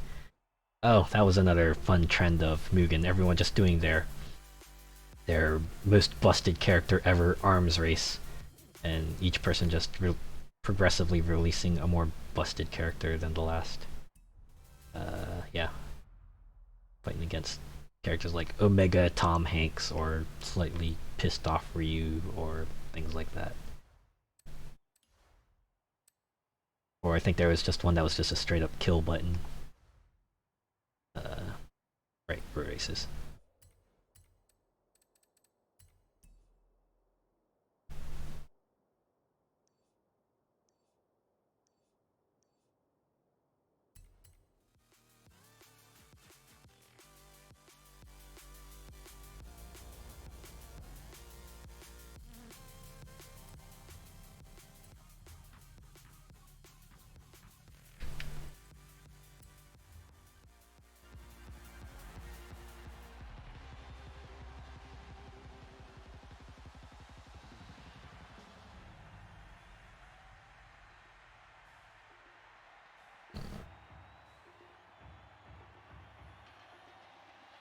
Capcom had some really awesome sprite work way back in the day, didn't they? I know people always pointed to 3 as being just like peak sprite work for Capcom. But yeah, some of their other games also pretty good too. They managed to hold up.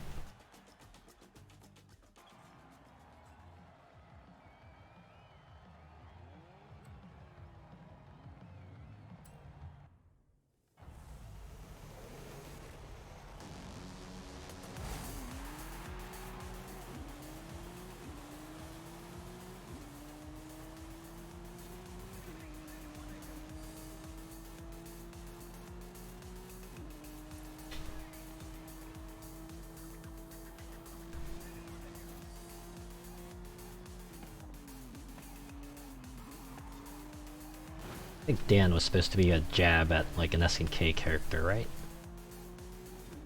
Or was I thinking of someone else?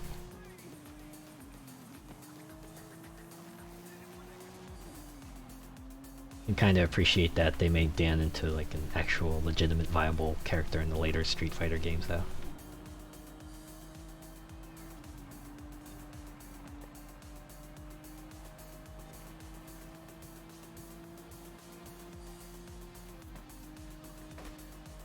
I guess it's the idea of just having this guy who's like just really wants to be like the people he looks up to, but can't quite make it all the way. That was a funny idea.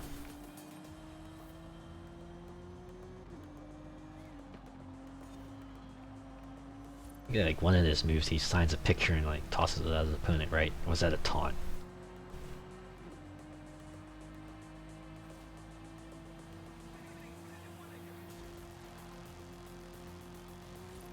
While rocking a Steven Seagal ponytail. Yeah.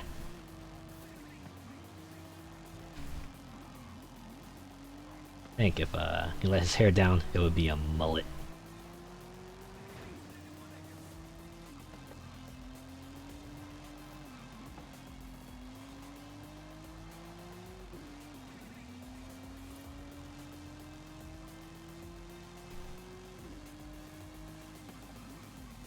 I don't mind when they have at least one character in a fighting game that's just completely out of left field. Something like, say, Surfbot in Marvel vs. Capcom 2 is just super small and just more on the wacky side, even wackier than, you know, the usual roster in that game. Or someone like Dan, or I'm thinking like, yeah, anime hair, am I right? It's not enough that it's not an atypical hairstyle that you would see in real life. It just has to be completely implausible for what you want to do. Yeah, a mohawk with a Swiss cheese hole in the middle. That's the least of it. Yeah, like Charlie's. Or Giles, like just straight up looks like a Chia Pet type of hairstyle.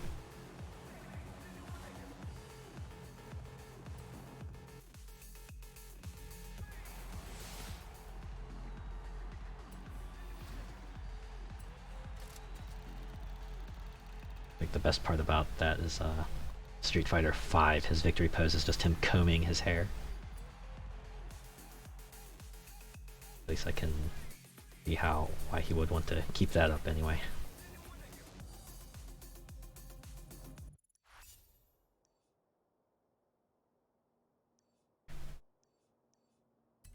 Yeah, that's probably like part of the fun.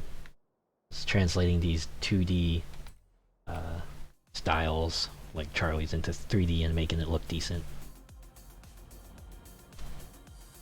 So I know it's always fun seeing the behind the scenes of things like that, the way they get the date on. I want to say at least for Street Fighter, I was always more of a Sakura main.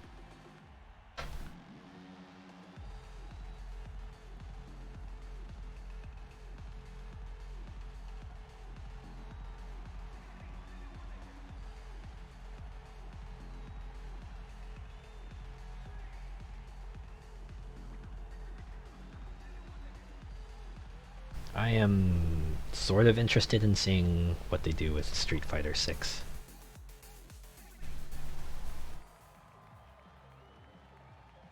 Admittedly, we haven't seen very much of it, because I think the last character they released for 5 was kind of a preview for how well they want to see 6 go.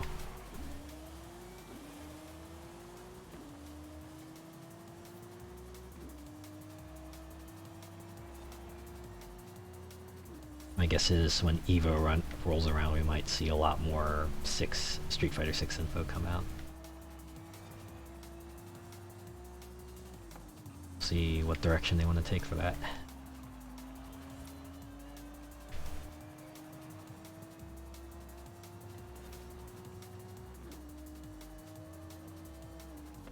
Ken's hair in 5. I think that's where he had his hair like really long, right? I remember it looking like a giant pile of clay to me. Yeah. Imagine they were going for a particular style with 5, but it does look off at times. Certainly didn't mesh as well as 4 style did. That was like a really cool kind of ink-like style they had there, and 5 was... They're definitely going for a style, just not sure if they were able to completely nail it.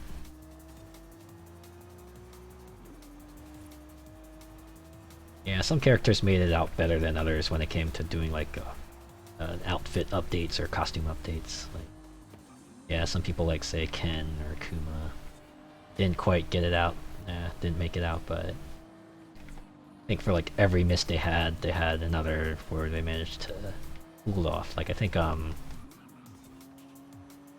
Karen's outfit in Street Fighter V was like a pretty great update to her old style. Definitely had that regal feel, fitting of a ultra rich person like her. Or Seth's new style definitely felt like it was a good update to Boar's design, which also felt plot relevant too, which I can appreciate. But on the other hand, you get something like Jury, who looks cool, but then they kind of messed up her mechanics, which is a shame.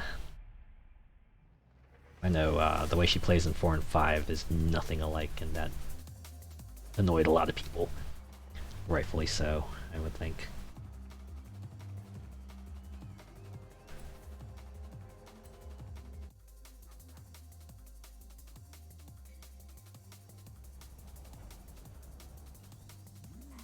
Right. Getting a billboard. Oh, that's... Just gotta go to the stadium.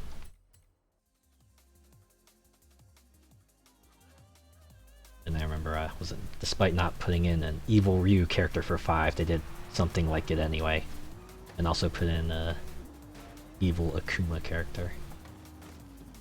They just didn't call it evil Ryu.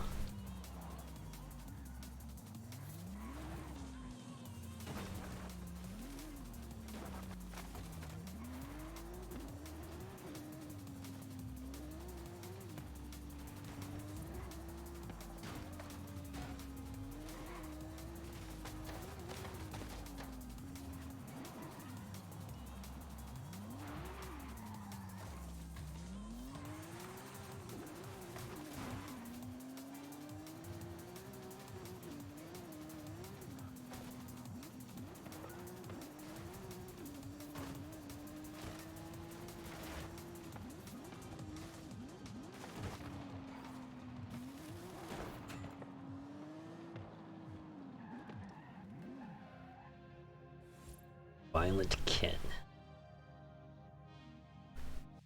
Yeah, when SNK created one Capcom versus SNK game. Oh, there was SNK versus Capcom for them. I think that's where they got the slightly pissed off Ryu gag for Mugen.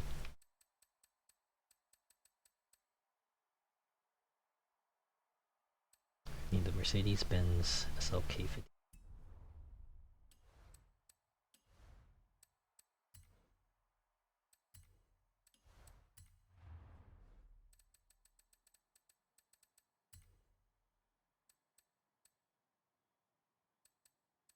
It's this one, right? Yeah, I would agree. SNK has a bunch of cool characters.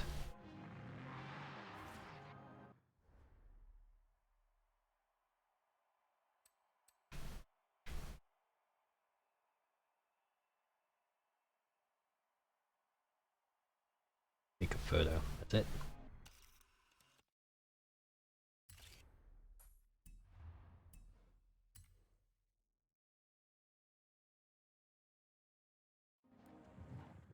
Now, stars at speed traps. Easy.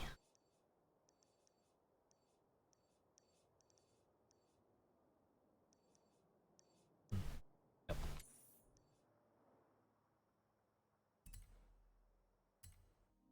The mighty Geese Howard.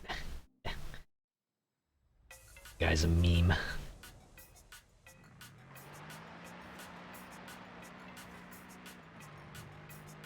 So I think at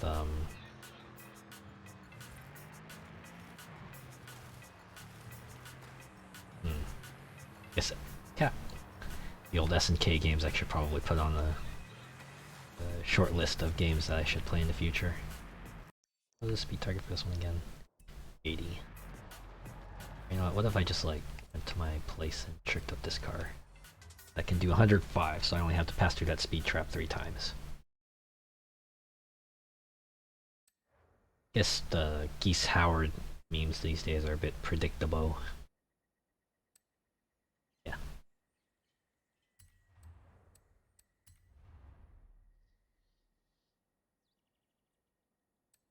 think the most recent thing I remember is when Smash Brothers did their Terry character reveal. And, King of Fighters 2002. Keep on Steam. Yeah, I imagine most of the KOF games are running pretty cheap. They do have that summer sale that's most likely going to come up very soon. So, I'll just throw a few of those on the wish list and pick them up when they go on sale. I bet Steam has like an SNK Fighters bundle as well.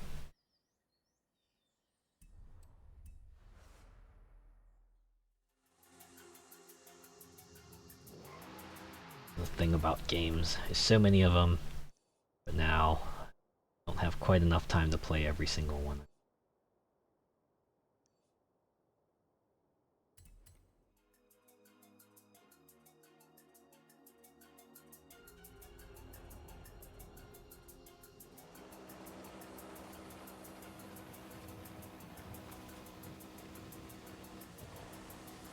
Turn around when it is safe to do so. Recalculating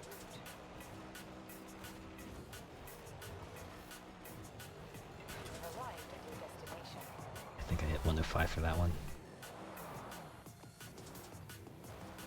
Oh yeah, they did release their 40th anniversary collection recently. Alright, yeah, I'll put that on the wish list and maybe pick it up once it goes on sale.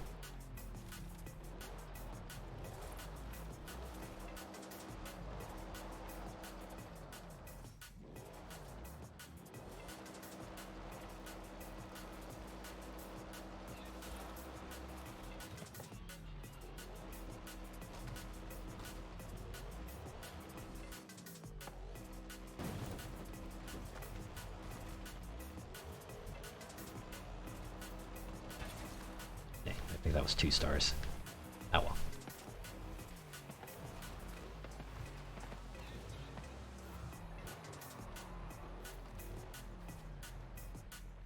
I shouldn't concentrate too hard on this. Just need to race back and forth between the trap. Actually, was it a speed trap? I have to check that again. Yeah, it was a speed trap. Alright. Boy, wouldn't that... I'd be so annoyed with myself if they actually wanted me to do speed zones instead. Thankfully they didn't.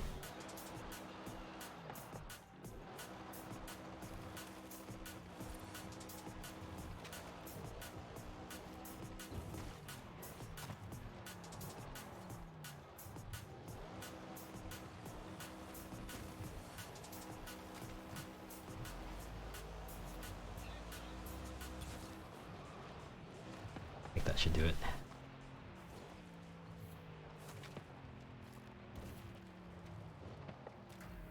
Ah, Metal Slug. And 100,000 skill score. Ah, easy. I'm in a good place for it too, though. Can at least get some point bonuses first. These are all racing related. Oh well. I think I remember seeing an arcade cabinet of one of the Metal Slug games in a restaurant back in the day. But I didn't personally play it myself, I think. I watched my brother play it. He did sink a bunch of quarters in, and the end wasn't quite able to beat it, but boy did it look fun.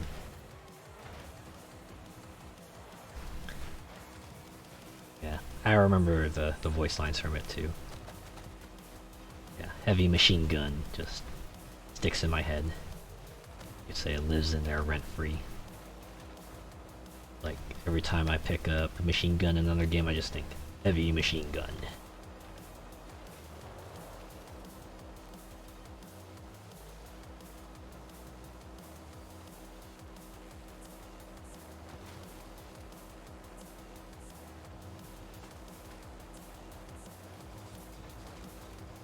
$40,000 points to go.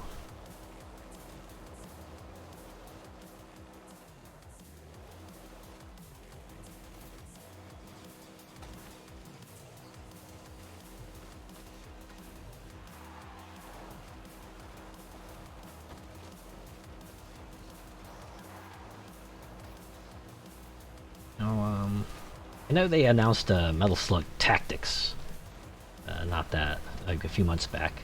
I remember being kind of intrigued by it, because it's a really cool direction to take it, and one that makes sense too. So yeah, game about shooting guns at enemies just translates well to a tactics game. Not even lying. Yeah. When you know a game is good, when you're willing to go back to it even after a long time. Imagine once you get the hang of it, you can just fire up when you have that itch and just spend a little time on it and finish it and be like, yep, that was a fun time. Okay. Got my rewards for the season. Message center's probably like, thank you for the gifts, yeah. Last thing I want to do is Super 7. Boys. Ah, it's just a wheel spin. Well.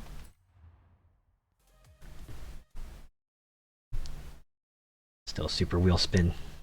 Looks like I can get some credits out of it. Yeah.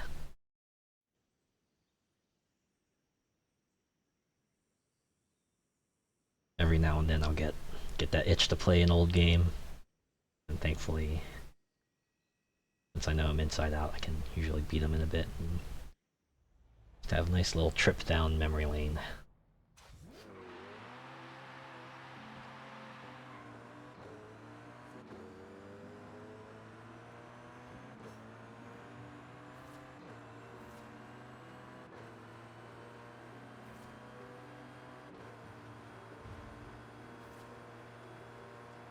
Speaking of old games, or at least old style games, I wonder when they're gonna... Yeah. Emulators.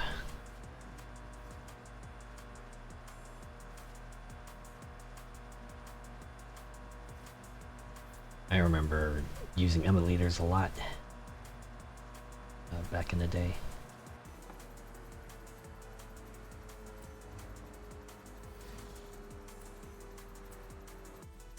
Recently I had like a slight temptation to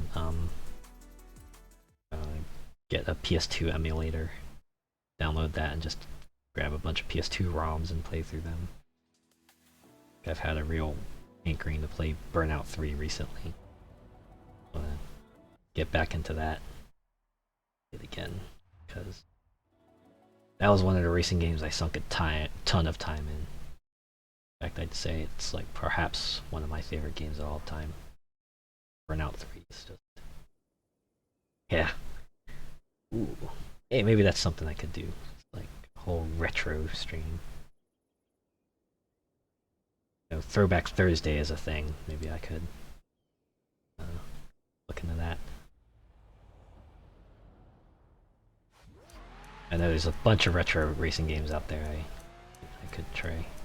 It includes Burnout 3. I basically just want an excuse to play Burnout 3. I love Burnout 3.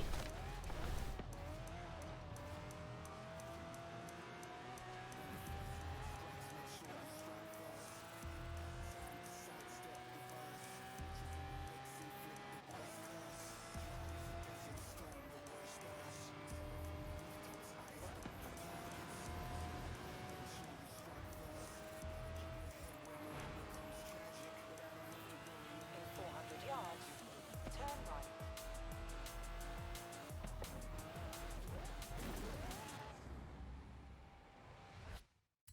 Underground 2, that would be another game on the list to get back into.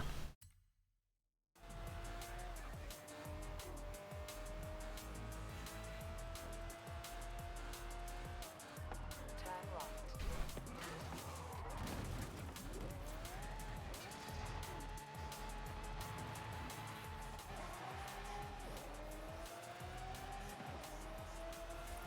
I'd probably have to look at a list of like old PS2 racing games to find out what others might be a good idea to try out, but yeah.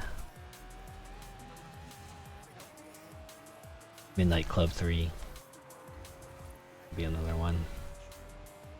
Ooh. Maybe if I get like an Xbox emulator and play Forza Motorsport 1.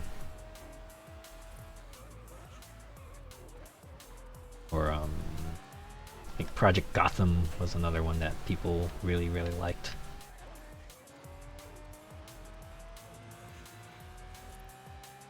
I think Capcom like did a cell shaded auto racer like on the PS2 as well. I forget what the name is. I don't think people liked it very much, but always found it intriguing that they went for cell shaded cars route. Maybe I'll try that out too for kicks. Ah, nuts. Okay, that was not a good turn.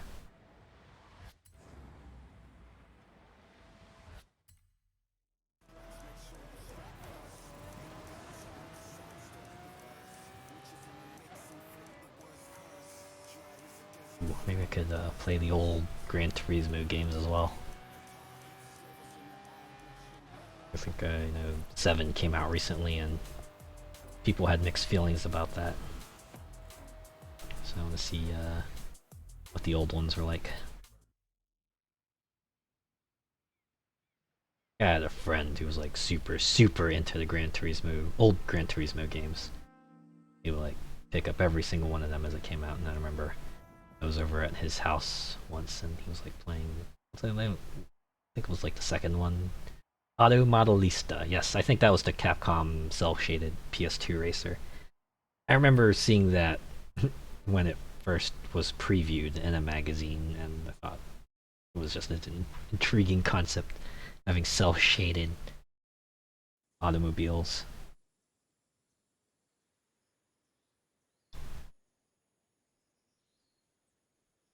Shame they couldn't quite follow through with it, but at least give them points for the concept. Cool idea.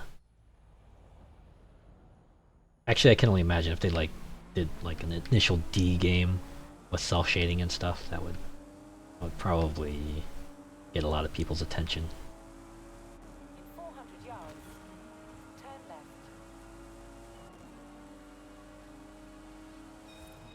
Turn left.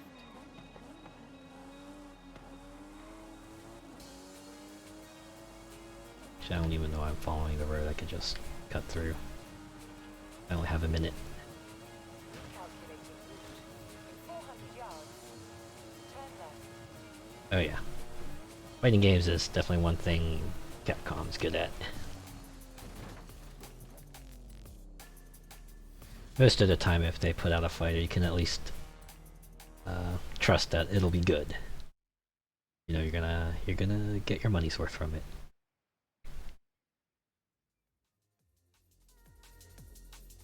I have to say, the other series that they do have their ups and downs, admittedly. I know they're hitting out of the park right now with Resident Evil and Monster Hunter especially. And Devil May Cry, of course. Devil May Cry. Can't go wrong with that. Of course, that's an excuse for them to, you know, stick Devil May Cry, Monster Hunter, Resident Evil games into their fighting games. I think that's like, they really hit on something special with Resident Evil. Yeah, they did. They did stumble a bit in the middle, but they managed to bring it back. I know people raved about 7. 8 was great, and 2 remake. People had good things to say about that too.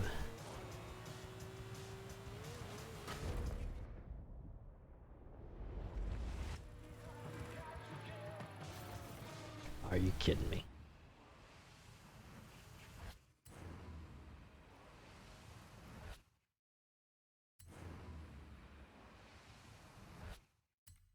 Yeah, back in the day, voice acting in video games wasn't quite as common as it is now, so even if the voice acting wasn't, you know, top of the line. How did I fail that? Okay, probably because I like tripped on a log there. Yeah. And of course it brought us a lot of good memes like Master of Unlocking Jill Sandwich. Don't open that door. Okay, I keep hitting that log. Yeah, I thought you were a Jill Sandwich.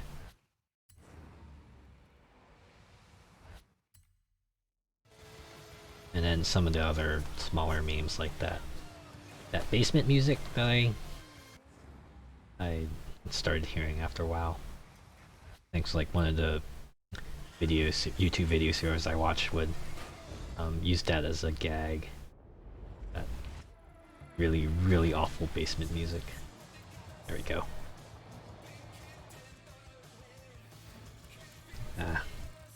I'd admit, quality of voice acting going up is something of a mixed bag.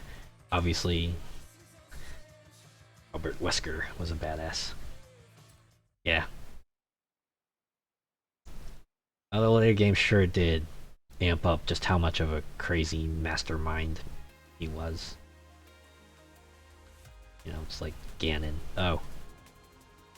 This thing, yeah, Wesker was probably behind it. And then they went and straight up made him the main villain in the 5th game.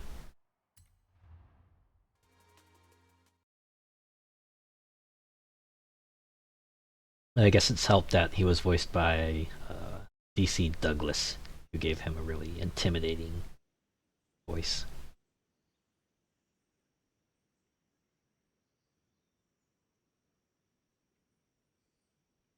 Man, I still remember that YouTube video he did. It was like a bunch of Albert Wesker outtakes for Resident Evil 5.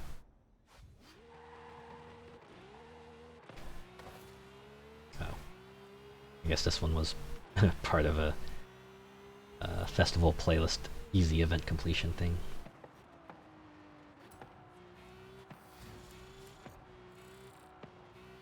Oh yeah, imagine as a kid. Like, yeah, you look back on the old games and you're like, yeah, wow. I can't believe this ever scared me, but I imagine when you're a kid, you have a much more, shall we say, vivid imagination. Even something that vaguely resembles like a monstrous-like thing probably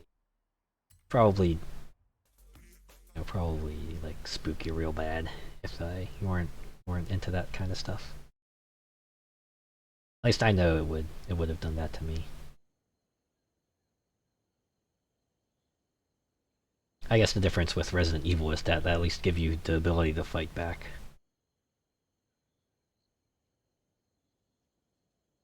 Yeah.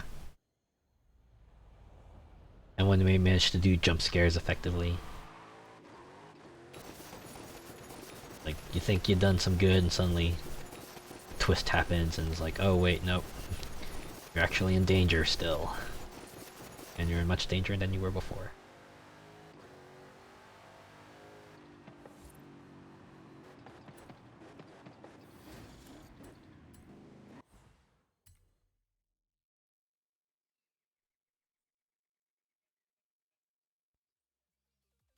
Oh, music was definitely part of it too. It's always that music that's just like barely there, maybe the occasional discordant note, till right up to the point where they jump scare you and then it just gets into this cacophonous a flurry of sounds and tones that just makes your skin crawl.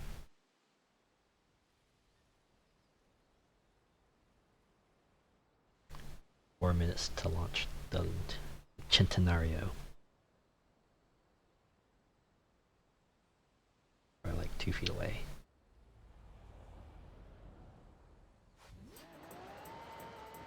Or 5 miles, huh? Right side, I only have to launch it 700 feet.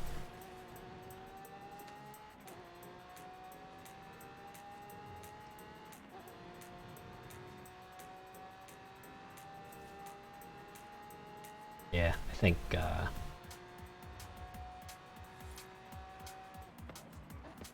imagine, I know people say part of what makes Resident Evil effective is that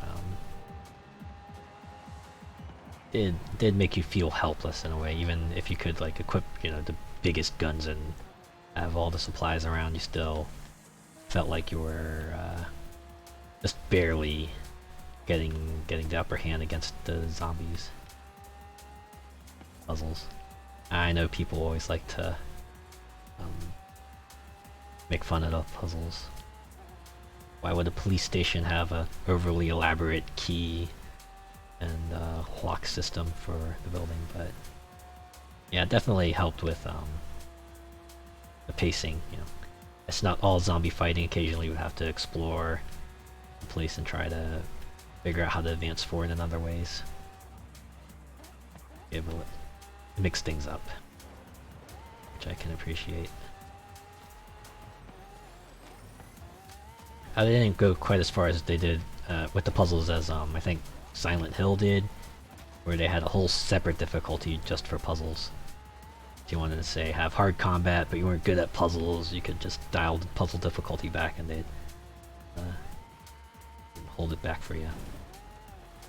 I don't know if other games had like separate difficulties for separate segments of the game, but I always thought that was an interesting option they threw in for the Silent Hill games. Admittedly, I never played Silent Hill games. That was where I would playing card suits key. Yeah, playing card suits seem to be a pretty common theme.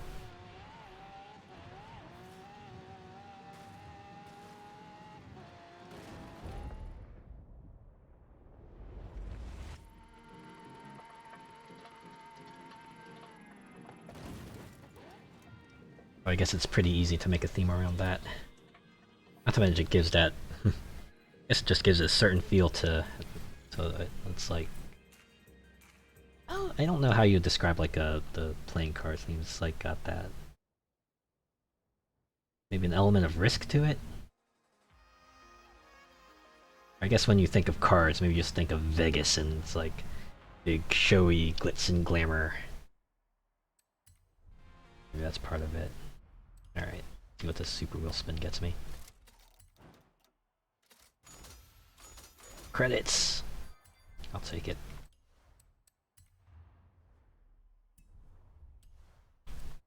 Alright. Let's see. I tried the speed zone before and I just could not meet the target, so I'm not gonna bother. Did the dailies, did everything else. So, yeah, okay. I think I'm gonna call it here, because that's another playlist down. Got 40 points exactly, so I should be on track for getting the series rewards at least. Of next week. 2015 Audi. And full spate of events and championships. Alright. Yeah. Thanks for coming, thanks for hanging out, thanks for speaking, as always. And till next time, good night.